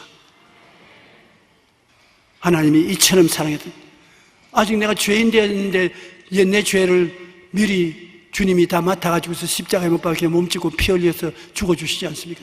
내가 의로운 것 없을 때 벌써 죄 덩어리를 주님이 책임져 주시는데 회개하고 나오면 그때야말로 얼마나 좋아하시겠습니까? 우리가 아직 죄인 되었을 때 그리스도께서 우리를 위하여 죽으심으로 하나님께서 우리에 대한 자기의 사랑을 확정하신 것입니다. 여러분, 사랑이라는 말 내용을 들어보면 참 재미있습니다. 하나님이 시편 91편 14절에 그가 나를 사랑한 적 내가 저를 건지라고 기록되어 있습니다. 사랑, 우리 한국말로는 사랑이라면 우리가 당장 머릿속에 아버지가 나를 사랑한다, 어머니가 나를 사랑한다, 형제가 사랑한다, 이러한 사랑의 내용을 떠오릅니다만 히브리에서 여기 사랑한다는 말은 찰싹 붙어 있다는 말인 것입니다. 여기에서 사랑이라는 히브리어는 하샤크인데 서로 껴안고 붙어 다니는 것입니다. 그러니 그 보통 사랑이 아닌 것입니다. 우리는 때를 얻든지 못 얻든지 하나님 앞에 나와서 하나님을 끌어안고 바싹 붙어 있어야 되는 것입니다. 그래야 참 사랑이 될 수 있는 것입니다. 둘째로 내 이름을 안정 내가 그를 높이리라고 있는 것입니다. 하나님의 자녀인 우리가 하나님의 이름을 알고 하나님의 이름을 존경하면 하나님이 높여주신다. 하나님이 높이면 낮출 자가 없습니다. 하나님의 이름을 어떻게 아는 것입니까? 하나님을 마음에 공경할 때 하나님의 이름을 아는 것이 되는 것입니다. 하나님의 계명을 지키고 하나님을 공경하면 하나님이 기쁘게 생각하는 것입니다. 하나님의 이름은 원래 야훼 이레라는 이름이 있습니다. 하나님 우리 위해서 예비하는 하나님 야훼 이레, 야훼 니시, 하나님은 우리의 성이라는 것, 야훼 라파, 하나님은 우리 치료하는 하나님, 야훼 샬롬, 하나님은 우리 평화가 되는 것, 야훼 로이, 하나님은 우리 목자가 되시는 것, 야훼 삼마, 하나님은 항상 우리와 같이 계시는 것, 야훼 찌드게누, 하나님은 우리의 의가 되시는 것. 성경에 하나님이 당신 자신을 우리에게 나타내 보여주실 때 자기의 이름을 가지고서 나타내 보여주는 것입니다. 하나님은 이러한 이름을 가지고 계신다, 이러한 능력을 가지고 우리와 같이 계신 것입니다. 한번 따라 말해 주십시오. 야훼 이레, 야훼 니시, 야훼 라파, 야훼 샬롬, 야훼 로이, 야훼 삼마, 야훼 찌드게누. 그러니 우리가 무엇이 필요한데 그것이 없을 때는 야훼 이레 하나님이여 미리 예비해 주신 하나님 나에게 도와주시옵소서. 내가 마귀와 싸울 때 이기기 위해서 니시 하나님, 승리 주신 하나님 나에게 와서 도와주시옵소서. 병든 사람은 오 야훼 라파 하나님, 치료하는 하나님 나를 치료해 주시옵소서. 마음에 불안할 때는 샬롬 하나님 내게 평안을 주시옵소서. 내가 푸른 초장과 실만한 물가에 가야 하는 때면 로이 하나님, 목자 하나님 나를 도와주시옵소서. 내 혼자 외롭고 슬플 때 야훼 삼마, 항상 같이 계시는 하나님 와주시옵소서. 야훼 찌드게누 하나님, 죄를 용서하고 의롭게 해주시는 하나님 나를 씻어주고 의롭게 하시옵소서. 하나님의 이름을 알면은 어떠한 하나님이 우리와 같이 계신다는 것을 알 수 있는 것입니다. 하나님은 언제나 준비해 주시고 언제나 이유를 이기게 해 주시고 고쳐주시고 평화를 주시고 목자가 되어 주시고 함께 계시고 의로움을 주시는 하나님이 얼마나 좋은 하나님이신 것입니까? 하나님은 여러 가지 면에서 부족함이 없이 여러분과 같이 해주시는 것입니다. 그러므로 이 하나님의 이름을 알면 하나님께서 여러분 지위를 높여주신다. 신분이 달라지게 하는 것입니다. 우리가 주님의 이름을 알고 주님의 이름을 품으면 어떻게 신분을 달리 만져주시는 베드로전서 2장 9절로 10절에 그러나 너희는 택하신 족속이요 왕같은 제사장들이요 거룩한 나라요 그의 소유된 백성이니 이는 너희를 어두운 데서 불러내어 그의 기이한 빛에 들어가게 하시니 이의 아름다운 덕을 선포하게 하려 하심이니라. 너희가 전에는 백성이 아니더니 이제는 하나님의 백성이요 전에는 긍휼을 얻지 못하더니 이제는 긍휼을 얻는 자라. 여러분이 하나님께 나아가면 하나님을 여러분을 택한 족속으로 만들어주는 것입니다. 우리가 주를 믿고 구원을 받은 것은 우리가 스스로 잘나서 그런 것이 아니라 만세전에 하나님이 예정하시고 택해서 하나님 자녀로 세워주신 것입니다. 여러분, 이제 앉아 계신 여러분, 하나님이 택해서 불렀기 때문에 왔지 여러분 자신이 온 것이 아닙니다. 수많은 사람 가운데서 택한 것입니다. 그러므로 택하신 족속인 것입니다. 요한복음 15장 16절에 보면 너희가 나를 택한 것이 아니요 내가 너를 택하여 세운다니 이는 너희로 가서 열매를 맺게 하고 또 너희가 열매가 항상있게 하여 내 이름으로 아버지께 무엇을 구하든지 다 받게 하렴이라. 너가 나를 택했는 것이냐? 아니야. 내가 너를 택했다. 그래서 열매 맺게 해주겠다. 좀 여러분 신분이 어떻게 되었다는 것을 알고 좀 담대하십시오. 쓸데없는 쓰레기를 하나님이 갖다 놓은 것이 아니라 하나님이 좋아서 택한 것입니다. 그러므로 하나님이 좋아서 택한 여러분을 하나님이 쓰레기 취급하지 않습니다. 그리고 왕같은 제사장으로 만들어 주었던, 왕은 어떤 사람이 왕이 되는 것입니까? 왕은 다스리는 능력이 있는 사람이 왕인 것입니다. 하나님은 여러분을 불러서서 여러분의 운명과 환경을 다스리게 하시는 것입니다. 죄를 다스리게 하시고 질병을 다스리게 하시고 마귀를 다스리고 가난을 다스리고 고통을 다스리고 지옥까지 다스리게 만들어주는 것입니다. 여러분은 다스리는 사람들인 것입니다. 자기의 신분이 그렇게 된 것을 알아야 되는 것입니다. 그리고 제사장은 뭡니까? 하나님께 나와서 하나님께 제사 드리고 하나님을 영화롭게 하는 것을 제사장인 것입니다.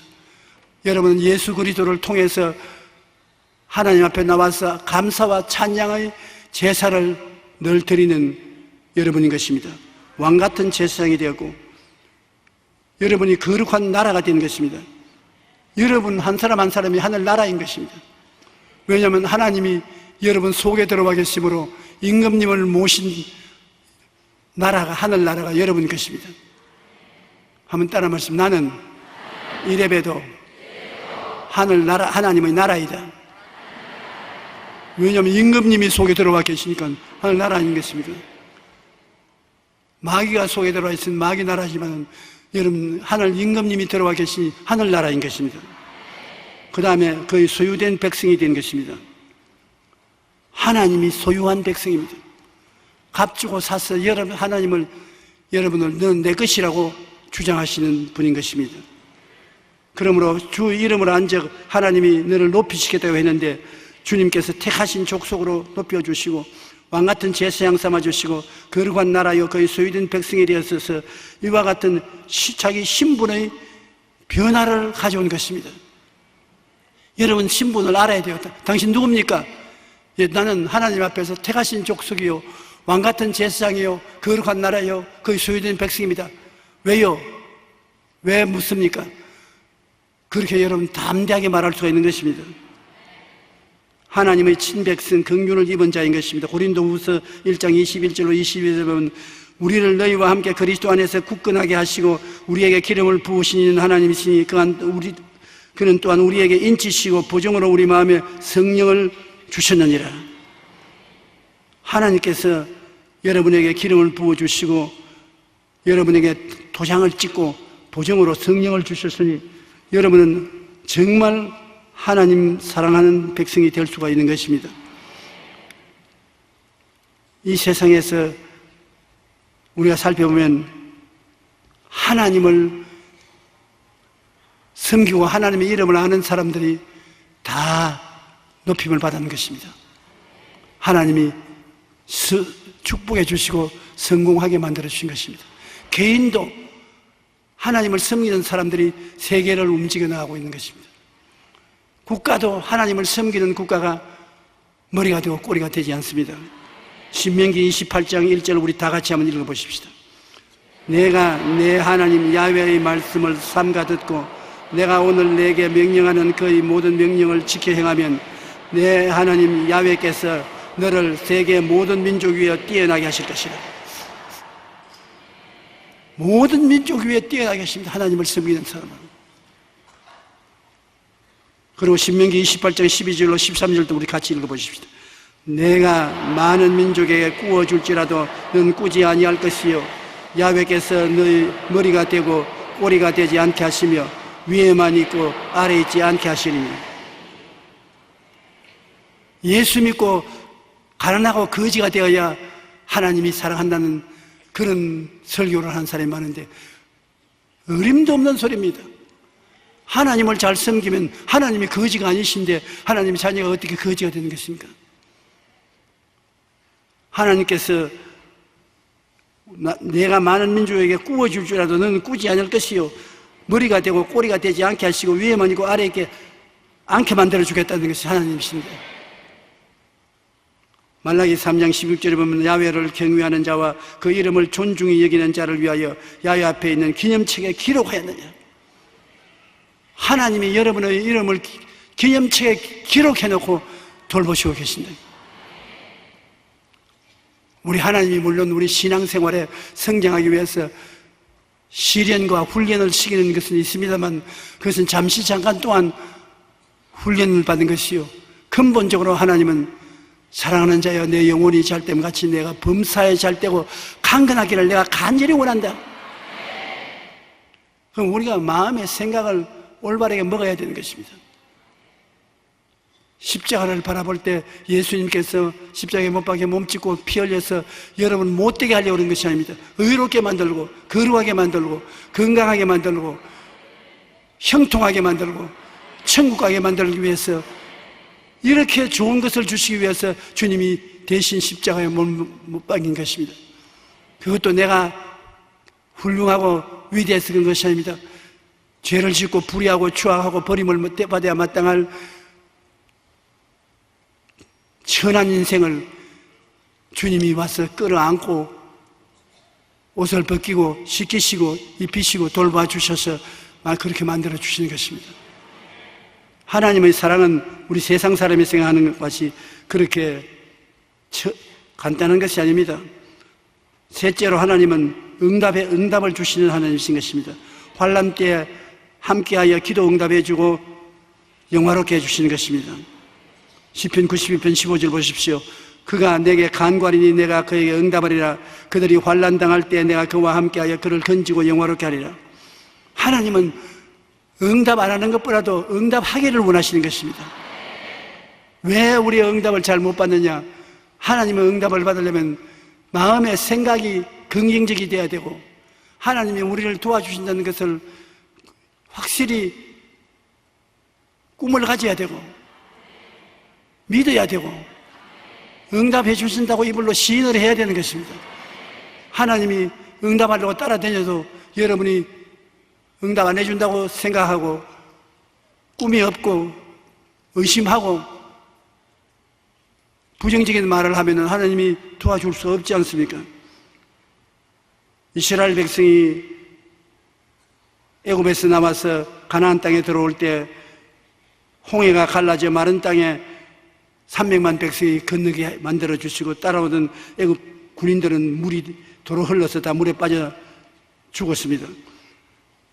마라의 쓴 물을 단물로 변화시켜 주셨지요. 신광야에서 만나와 메추라기를 주셨지요.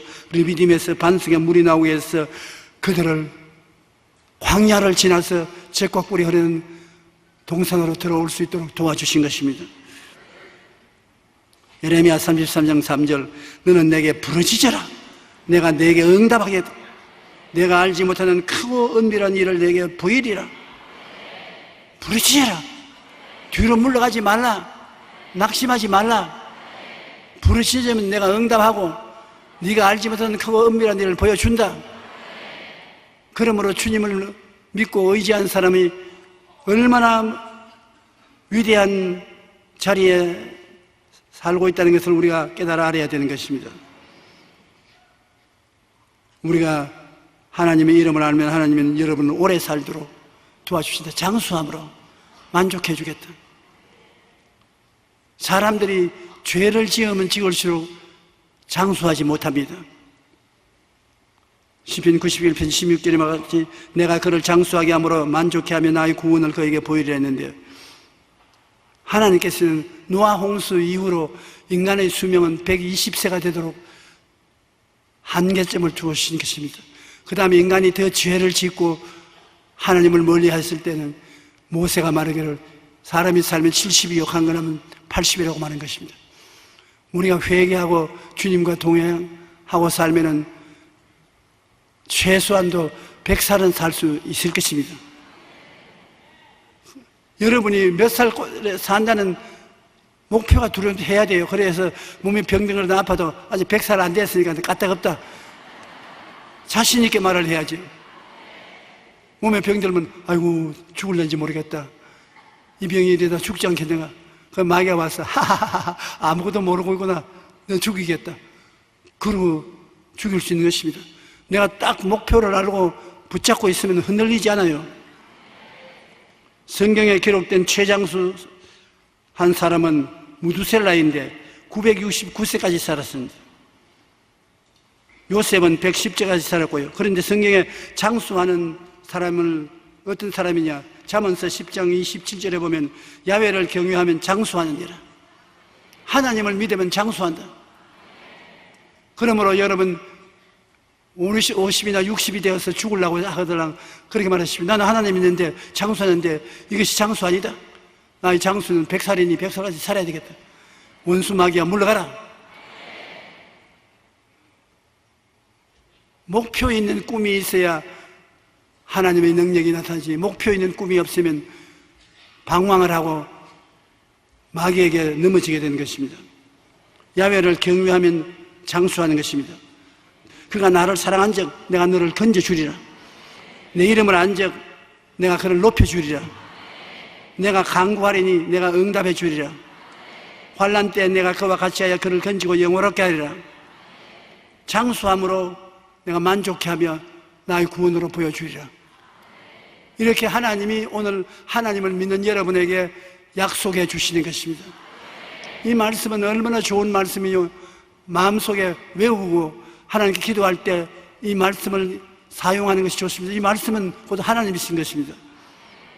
여러분 마음에 외워놓고 하나님이 나를 사랑한 적 나를 건져주신다. 내가 하나님의 이름을 안 적 하나님이 나를 높여주신다. 내가 환난 때 나와 같이 하여 나를 건지고 영화롭게 해주신다. 내가 부러질 때 하나님이 응답해 주신다. 나에게 장수함을 주시고 오래오래 살게 해주신다. 이런 하나님의 약속을 여러분 알아야 되는 것입니다. 많이 외워놓아서 여러분의 축복의 미천이 되는 것입니다. 그러므로 시험과 환난을 당할 때 하나님 시험과 환난에서 건져주십시오. 성경에 하나님이 그렇게 말씀하지 않습니까?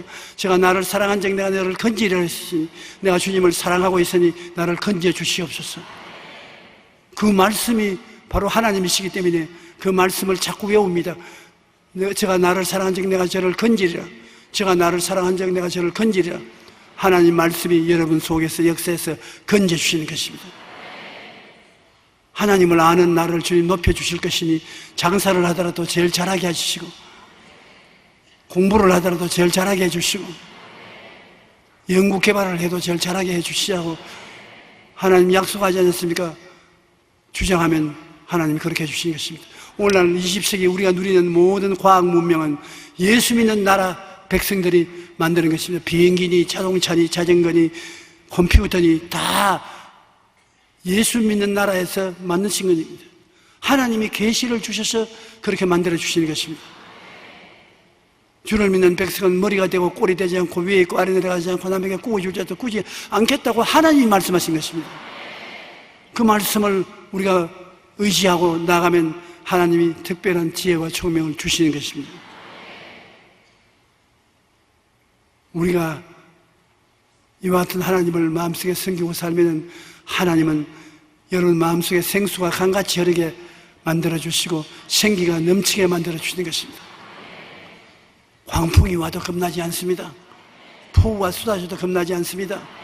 사방을 걸어가도 겁나지 않습니다. 곤비한 땅에 걸어가도 겁나지 않습니다. 왜? 예수님이 여러분인데 찾아와서 끌어안아 주시기 때문인 것입니다. 여러분이 오늘 제 설교를 듣고 하나 알아야 될 것은 하나님이 여러분과 나를 사랑하고 건지시되 긍정적으로 나와서 돌봐준다는 것입니다. 너가 준비하고 있어야 내가 돌봐주겠다. 죄인은 먼저 죄부터 다 회개하고 오너라. 추악한 사람은 정결하게 되고 오너라. 그렇게 하는 것이 아니라 죄인에게 뛰어들어와서 주님이 죄인과 같이 더불어 먹고 마시고 죄인을 손잡고 끌어서 씻어주는 것입니다. 바리새 교인, 사두개 교인, 교법사들이 예수님이 세리와 죄인들과 함께 앉아서 잡수시는 것을 보고 어떻게 저런 사람이 구주가 될 수 있냐? 더럽고 추악한 사람들과 같이 한자리에서 뒹굴고 한자리에 있는데 그 말을 들은 예수님이 뭐라고 말했습니까? 병든 자라야 영원히 있을 때 있고 건강한 사람은 영원히 있을 데 없다. 내가 세상에 온 것은 의인 부르러 온 것이 아니다. 죄인을 불러 구원하러 왔다. 그러므로 더럽고 추악하고 병든 우리를 하나님 먼저 끌어안아서 우리를 치료하고 건져주시기 때문에 여러분 담대하게 하나님을 믿고 의지하십시오. 하나님은 여러분을 더럽다고 발길로 차서 쫓아내지 않습니다. 아무리 더럽고 아무리 추악하고 아무리 냄새가 나도 나를 제일 먼저 끌어안아 주시면 우리 하나님과 예수님이신 것입니다.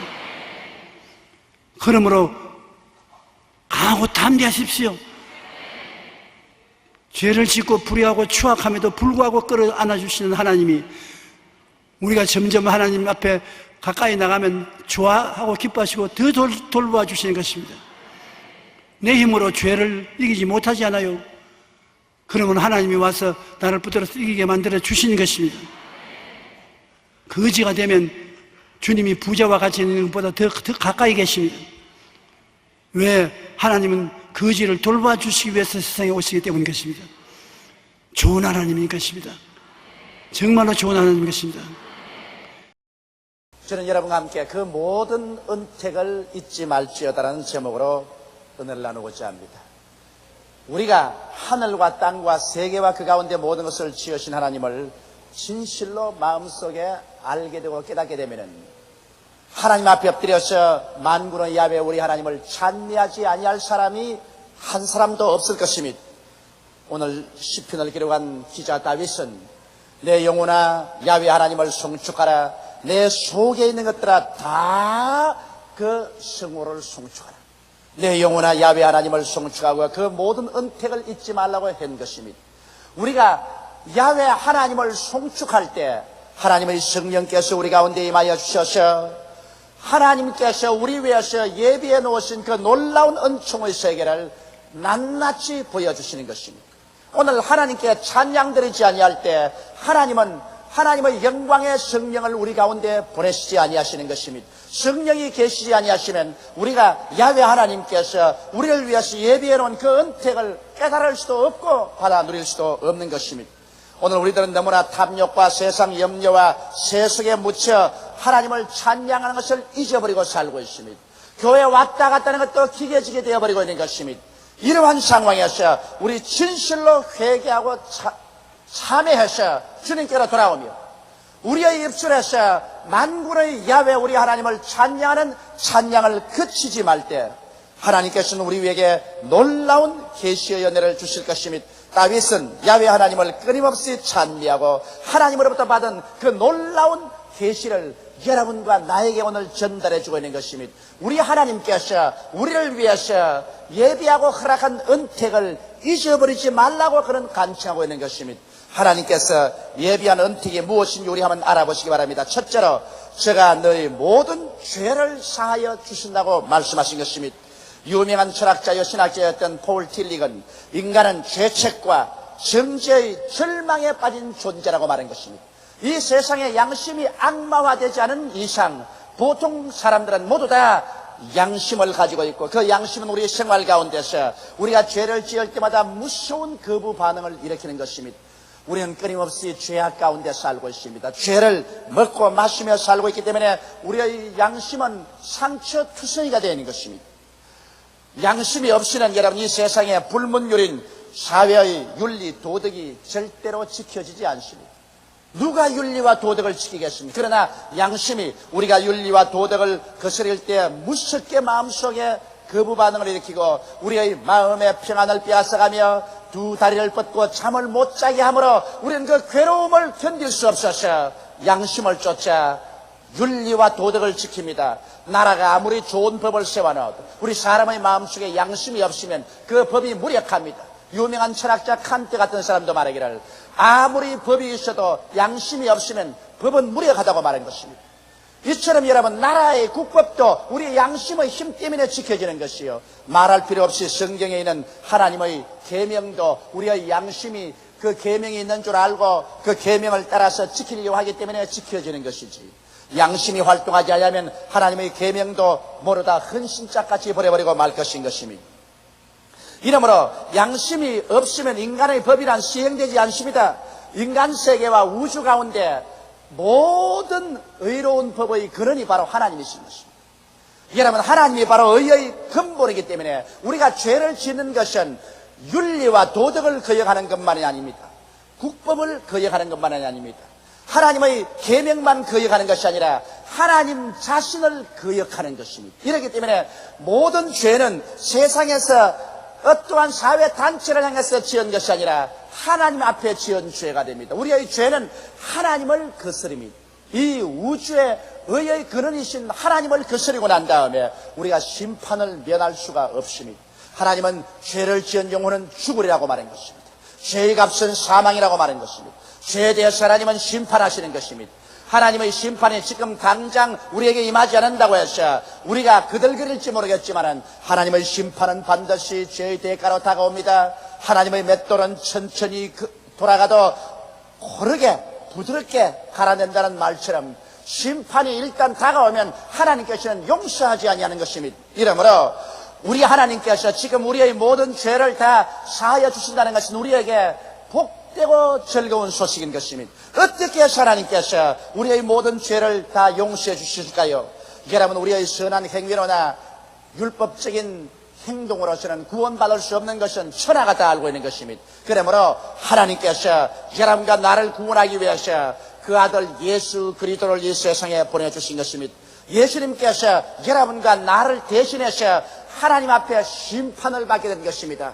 주님은 죄 없이 태어나신 것입니다. 아버지 없이 여자의 후손으로 태어나셔 그는 태어날 때부터 죄가 없었으며 33년의 세월을 사는 동안 한 번도 율법을 어긴 적이 없습니다. 흠도 없고 점도 없는 하나님의 아들 예수께서 여러분과 나를 대신해서 제물이 되셔서 십자가에 올라간 것입니다.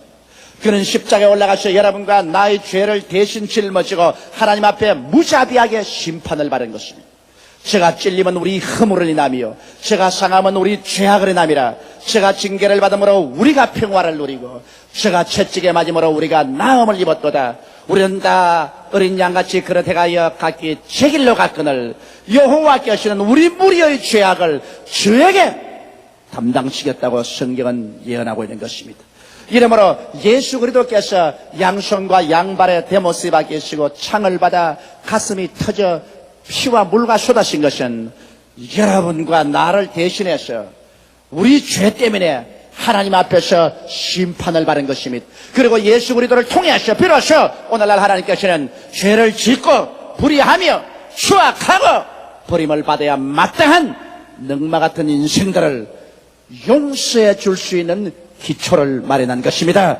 이렇기 때문에 하나님은 정의의 하나님이시라 불의한 자를 그대로 용서해 줄 수가 없습니다. 우리를 아무리 사랑해도 의로운 하나님은 죄에 대한 심판을 해야 되는 것입니다.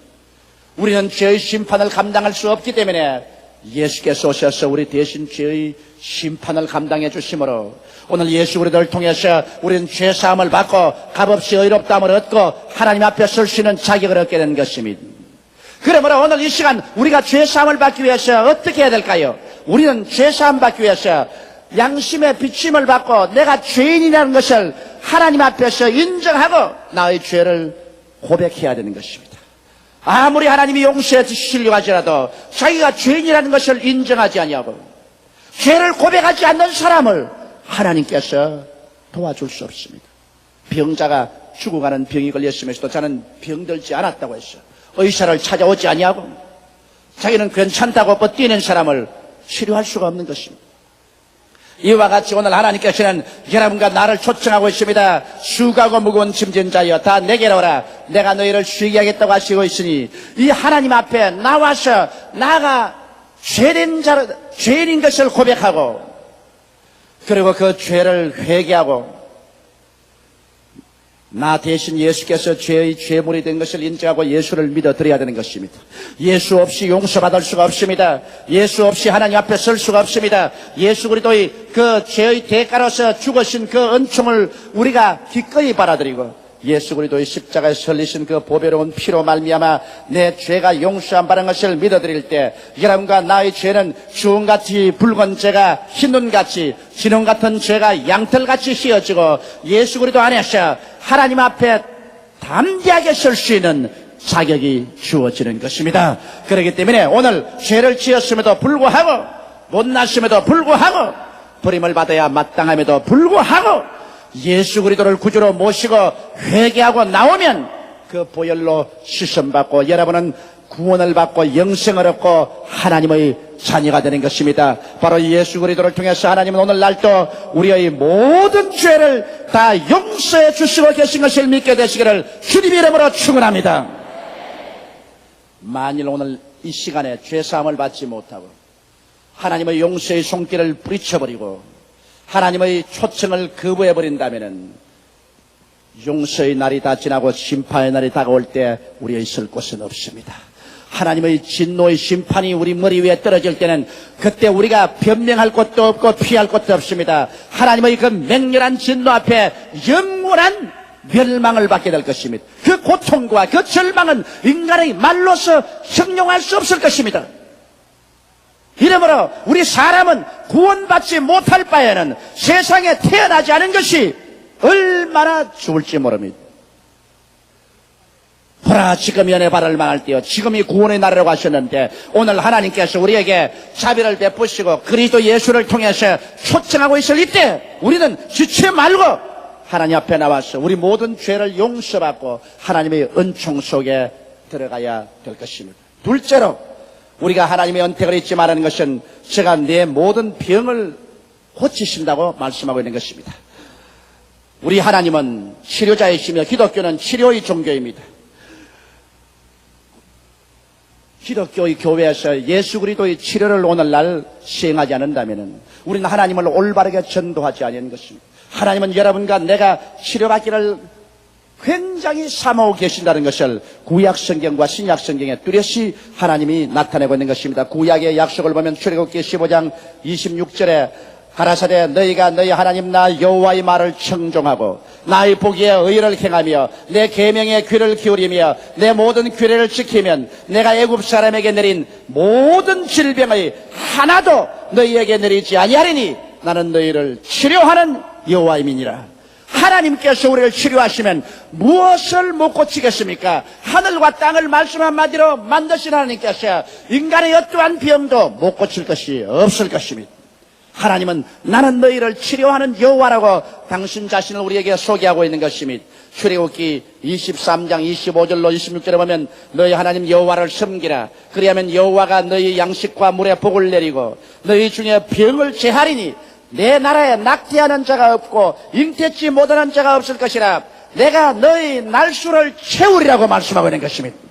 오늘날 우리가 먹는 양식이나 물은 수없이 오염되어 있습니다. 그러나 하나님께서는 우리와 같이 계셔서 우리의 양식과 물에 복을 내려서 그로 말미암아 우리가 병이 없어지고 우리의 명대로 장수할 것이라고 성경은 말하고 있는 것입니다. 우리 명대로 살지 못하고 우리 생명이 단명되는 것은 하나님께서 원치 아니하는 것을 이 성경에 분명히 말하고 있습니다. 시편 107편 17절로 20절에도 보면 미련한 자는 저희 범가와 죄악의 연고로 고난을 당하여 저희 혼이 각종 식물을 싫어하여 사망의 문에 가깝도다. 이에 저희가 그 근심 중에서 여호와께 부르짖으며 그 고통에서 구원하시되 제가 그 말씀을 보내어 저희를 고치사 위경에서 건지시는 도다라고 말한 것입니다. 하나님께서 하나님 말씀을 보내시고 이 말씀을 받아서 믿고 의지할 때 그 말씀을 통하여 우리의 위경에서 건져주시겠다고 약속하신 것입니다. 성경에는 예수 그리스도를 통해서 하나님께서 우리의 병을 고칠 것을 지금으로부터 2600년 전에 소상하게 예언하고 있는 것입니다. 이사야서 53장 4절에 그는 실로 우리의 질고를 지고 우리의 슬픔을 당하였거늘 우리는 생각하기를 그는 징벌을 받아서 하나님께 맞으며 고난을 당한다 하였노라. 예수께서 이 세상에 오셔서 진짜로 우리의 질고를 지고 우리의 슬픔을 당했는데 우리는 그걸 이해를 못하고 예수님께서 징벌을 받아 하나님께 맞으며 고난당한다고 오해했다고 말하고 있는 것입니다. 실로 예수님은 여러분의 질병을 짊어지고 질병으로 말미암아 다가오는 주야의 마음을 짓누르는 슬픔을 모두 다 짊어지고 가신 것입니다. 성경 이사야서 53장 5절에 그가 채찍에 맞음으로 우리가 나음을 입었다고 말씀했었으며 이사야서 53장 10절에는 여호와께서 그로 상함을 받게 하시기를 원하사 질고를 당케 하셨은지라고 말하고 있는 것입니다. 하나님께서 얼마나 병을 미워하시고 주께서 어느 정도 여러분께서 병에서 노염 받기를 원하셨던지 하나님 아버지가 친히 예수 그리스도로 상함 받게 하기를 원하사 우리 질고를 당하게 하셨다고 하는 것입니다. 예수님께서는 십자가에 못 박이기 전에 빌라도의 뜰에 가서 로마의 군인들에게 처참하게 얻어맞았습니다. 덩어리가 갈기하게 찢어지고 온몸이 피투성이가 되었습니다. 졸도할 지경까지 얻어맞은 것입니다. 그것은 로마 군인들이 때렸다고 우리는 생각했는데 성경에는 여호와께서 그로 처참하게 얻어맞기를 원하셔서 우리의 질고를 당했다고 기록하고 있는 것입니다.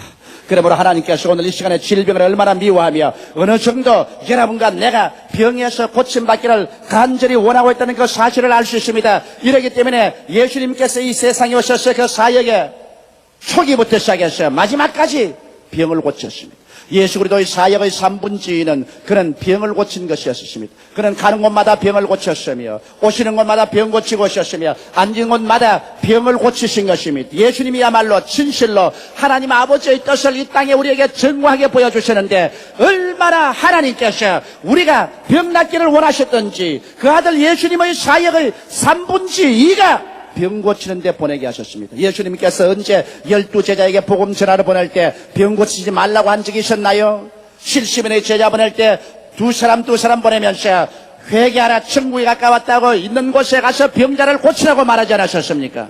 예수님께서 죽었다가 부활하셔서 성천하기 전에도 마지막 믿는 자들에게 부탁한 것이 믿는 자들에게 이런 표적이 따르니 저희가 내 이름으로 귀신을 쫓아내며 새 방언을 말하며 뱀을 집으며 무슨 독을 마실지라도 해를 받지 아니하며 병든 자에게 손을 얹은즉 나으리라고 말씀하신 것입니다. 이렇게 주님께서는 마지막까지 간절하게 우리가 치료 안 받기를 원하시고 병을 우리에게서 제하기를 원하셨습니다. 이러기 때문에 야고보는 예루살렘 총회에서 전 세계 교회에 편지하기를 너희 중에 병든 자가 있느냐? 저는 교회 장로들을 청할 것이요 저들은 주의 이름으로 기름을 바라며 위하여 기도할지니라. 믿음의 기도는 병든 자를 구원하리니 주께서 저를 일으키시리라. 혹시 죄를 범하였을지라도 사심을 얻으리라. 그러므로 너희 죄를 서로 고하며 병 낫기를 위하여 서로 기도하라. 의인의 간구는 역사하는 힘이 많으니라고 말씀하신 것입니다. 이러기 때문에 오늘 지상에서 어느 곳이나 예수 그리스도의 교회가 있으면 그곳에서는 하나님의 치료를 위해서 기도해야 되는 것입니다. 어느 곳에 주의 종이나 장로님이나 평신도가 있으면 저들은 쉼없이 병자 위해서 기도를 해야 되는 것입니다. 왜냐하면 병 나는 것은 하나님의 뜻이기 때문인 것입니다. 나는 최근에 우리 교회 학교 중등부 성가대원인 15살 먹는 유지영 학생에게서 편지를 받았었습니다. 그 편지가 내 마음속에 깊은 감동을 주었습니다. 그는 말하기를 그는 어릴 때 2-3살 먹을 때 어머니가 항상 자리에만 누워 계시던 것입니다. 왜 우리 어머니는 항상 자리에 누워 계실까? 나중에 커서 알아보니 어머니가 무서운 노이로제에 걸려서 병원에서 치료하지 못하고 폐인이 돼가고 있었습니다. 그런데 외할머님이 오셔서 어머니를 위해서 기도하고 권면을 해가지고 우리 교회를 출석하게 하고 오살리 금식기도원에 들어가서 목숨을 바쳐 기도한 결과에 어머니가 노이로제에서 깨끗이 나아버리고 말았다는 것입니다. 그래서 우울한 것이 집안에서 떠나가고 집안에서 찬양과 기쁨이 충만하고 이제는 더 이상 집에 돌아와도 자리에 들어 누워있는 어머니를 발견할 수가 없었다는 것입니다. 매일같이 열심히 전도하고 신방했다는 것입니다. 그런데 아버님이 예수를 믿지 아니하시고 어머님이 아무리 권면해도 반대하시고 집안의 걱정이 아버지의 불신이었습니다. 그래서 온 집안이 기도를 했는데 아버지가 위암에 걸려버리고 말았다는 것입니다. 사형선고를 받고 난 다음에 별 수 없이 아버지가 교회에 나오셔서 회개하고 그 마음이 깨어져서 하나님의 능력으로 말미암아 위암이 깨끗이 나았어요. 낫고 나니까 얼씨구나 좋다고 교회를 떠나가 버리고 말하셨습니다. 또다시 죄악의 세상을 따라가다가 위암이 재발해서 피를 토하게 되었습니다. 그러자 아버지 하나님 한 번만 살려주시면 이제는 진짜로 세상을 안 나가겠습니다고 통회하고 잡아가고 기도원에서 부르짖은 결과로 위암이 또 나아서 오늘날에는 남성 조장으로 열심히 일을 하고 있다는 것입니다. 그런데 그 학생이 5살쯤 될 때 어머니가 혼자 앉아서 정말 성령이 충만하여 영문 앞에 길이라는 찬송을 부르고 있는데 그 의미가 무엇인지도 모르고서 그 노래를 듣다가 어찌나 통곡이 나오는지 바깥에 뛰어나와서 땅을 치고 울었다는 것입니다. 그런데 85년 4월 12일 그 어머님이 쓰러졌었습니다. 혼수 상태가 되어서 앰뷸런스에 실려 서울대학 병원에 입원했는데 조사를 해보니까 폐 곰팡이가 피어서 폐를 수술하지 않으면 안 되겠는데 살 가능성은 1%밖에 없다는 것입니다. 그러나 폐 수술을 하려고 해도 계속 열이 나기 때문에 수술을 할 수 없어 나중에는 천상 죽더라도 집에 가서 죽는 것이 좋다고 퇴원을 했습니다. 반혼수 상태에서 일어나지도 못하는 분을 교우들이 모두 다 업고 받들어서 우리 교회 주일날 예배 참석하고 특별히 허락을 받아서 주일날 저희 사무실에 와서 안수기도를 받았는데 기도를 받고 밖에 나가자마자 할렐루야를 3번 외치더니만 그 길로 나와버리고 말았었어요. 아예 건강해져서 서울대학 병원에 가서 엑스레이에 과정에 가서 엑스레이를 찍어보니까 폐 곰팡이가 하나도 없어요. 그래서 어떻게 되는지 의사들도 머리를 갸우뚱거립니다. 그때 이로부터 어머니는 나아서 건강해서 전에보다 더 열심히 조장으로서 신방하고 사람들을 격려하고 기도하고 있다는 그 참 눈물 어린 간증의 편지를 제게 왔습니다. 우리 집안에 하나님이 너무나 놀라운 은혜의 역사를 베풀으셔서 목사님에게 알리지 않고 베길 수가 없어서 이 편지를 씁니다. 오늘날 또 예수 그리스도는 우리를 치료하시는 것입니다. 예수 그리스도는 어제나 오늘이나 영원토록 동일한 것입니다. 만일 유지영 학생의 집에 치료하는 예수님이 와서 역사하지 않았더라면 이 학생은 이미 아버지도 잃어버렸을 것이고 엄마도 잃어버릴 것이고 그는 고아가 되고 말았을 것입니다.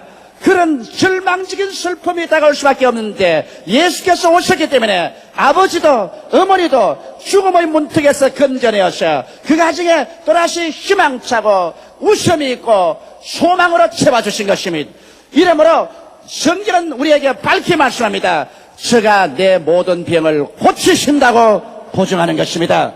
셋째로 오늘 성경이 말하는 것은 내 생명을 파멸해서 구속하시겠다고 말한 것입니다. 하나님은 우리를 파멸하는 하나님은 아니십니다. 아담과 하와가 죄를 지어서 파멸을 자초했지 하나님께서 여러분과 나를 파멸한 하나님은 아니신 것입니다. 하나님은 여러분과 나를 파멸해서 구속하기를 원하시는 것입니다. 이스라엘 백성이 애굽에서 430년 동안 종살이하며 그들이 파멸에 직면했습니다. 성인들은 견딜 수 없는 노역에 종사하고 어린애기를 낳으면 남자아기는 다 죽였었습니다. 그런 처참한 가운데 파멸을 눈앞에 두고 그들이 하나님께 부르짖어 기도했더니 하나님이 모세를 보내주셔서 하나님의 능력으로 애굽에서 종살이하던 저수에서 해방시켜 주었었던 것입니다. 그들이 홍해가에 왔었을 때 장렬한 바다에 갈려 건너갈 수 없고 뒤에 다시 애굽의 대군대가 그들을 심노해 왔었을 때 그들은 마치 물 마른 논바닥에 올챙이처럼 이제 죽게 되었습니다. 그럴 때 모세가 하나님께 부르짖으며 그들을 파멸해서 건져내 주었습니다. 홍해수가 갈라지고 그들은 육지처럼 홍해수를 지나서 광야로 들어오게 된 것입니다.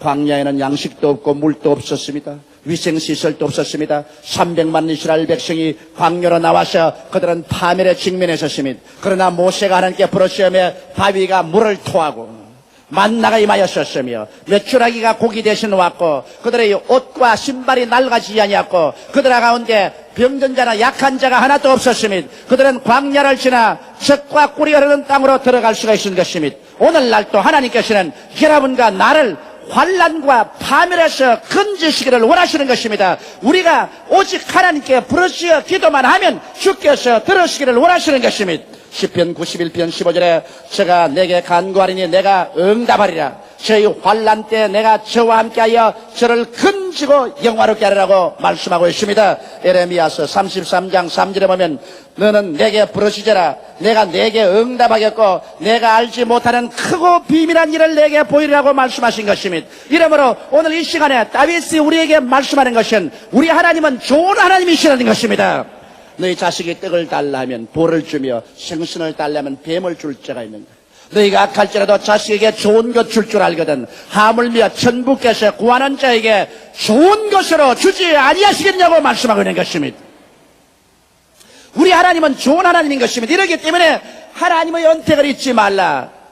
제가 내 생명을 파멸해서 구속하시고 인자와 긍휼로 관을 씌우시며 좋은 것으로 만족해 하사 내 청춘으로 독수리같이 새롭게 하시기를 원하신다고 말씀하고 있는 것입니다. 풍성한 사랑과 자비를 베푸시고 삶을 좋은 것으로 만족해 하셔서 젊음을 독수리같이 새롭게 하겠다는 것입니다. 독수리는 꼭 회춘을 한번 합니다.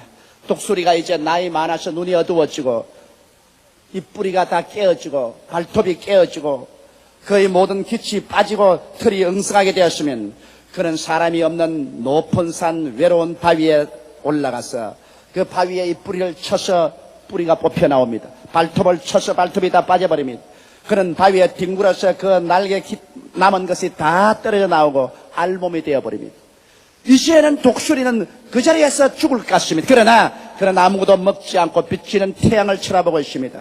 햇빛이 다시 한번 독수리의 몸속에 파고 들어가자 그 속에 새로운 부활의 생기가 역사합니다. 얼마 전에 독수리의 눈이 다시 밝아지고 이 뿌리가 새롭게 나옵니다. 발톱이 새롭게 나오고 새로운 깃털이 나와서 청춘이 회춘되어서 우렁차게 외치면서 하늘로 치솟아 오르기 시작하는 것입니다. 성경 말하기를 하나님께서 여러분과 내가 하나님을 경외하고 그 앞에 엎드리면 우리에게 매일매일 같이 독수리처럼 새롭게 해주겠다고 약속하신 것입니다. 우리 마음이 믿음, 소망, 사랑으로 새로워지고 우리 육체가 활력을 얻어 새로워지고 우리의 생활이 독수리같이 활기차게 나갈 수 있게 만들어 주시겠다고 성경은 약속하고 있는 것입니다. 이러므로 우리 하나님은 좋은 하나님이신 것입니다. 다윗은 성령님의 감동으로 우리들에게 격려하고 있습니다. 하나님의 모든 은택, 즉 죄사함과 치료와 축복을 잊지 말라고 가르치고 있는 것입니다. 잊지 말라는 것은 하나님께서 그와 같은 은혜를 예비해 놓았어도 너무나 많은 사람들이 잊어버림으로 말미암아 하나님 앞에 구하지 못하고 믿지 아니함으로 사람들은 고난에 빠져서 탄식하고 있다는 것입니다. 사랑하는 성도 여러분, 우리는 오늘 이 시간 하나님 말씀을 들으므로 우리 마음속에 하나님이 우리에게 약속하신 은혜를 다시 기억하고 하나님의 예비하신 것이 무엇인지 알고 우리는 믿음을 가라듬어 주님께 부르짖어 기도함으로 말미암아 여러분 영혼이 잘됨같이 범사에 잘되며 강건하고 생명을 얻되 넘치게 얻게 되시기를 주의 이름으로 축원합니다.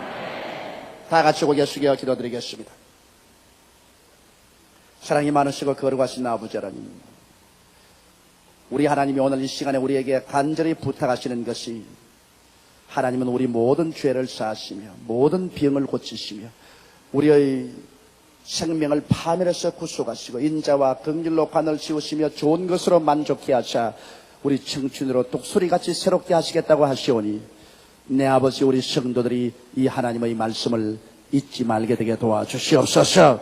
우리는 세속에 취하여 감각에 억압되어 나날이 사는 동안에 하나님 은총을 잊어버리고 약속을 저버리고 믿음이 약해져서 수렁에 빠져 발부둥 칠 때가 많습니다. 내 아버지 하나님이여, 오늘 주님의 자비의 손길을 베풀어 주셔서 하나님의 언택을 잊어버리고 절망에 취한 자들이 오늘 믿음을 다시 얻어 하나님의 언택을 누리게 하여 주시옵소서. 우리의 마음에 혼돈을 가져오는 악한 원수 마귀를 내어 쫓아버려 주시옵시고 성령이여 밝은 계시로 채워 주시옵소서. 믿음은 들음에서 나며 들음은 그리스도의 말씀으로 말미암기 때문에 이 말씀을 듣고 믿음을 얻어서 오중복음과 삼박자 축복을 누리게 되게 하여 주시옵소서. 오 사랑하신 아버지 하나님, 오늘 바로 이 시간에 우리 죄사함을 받게 하여 주시옵시고 병고침을 받게 하여 주시옵시고 하나님 앞에 축복을 얻게 하여 주옵소서. 예수님 이름 받들어 기도드리옵나이다. 아멘.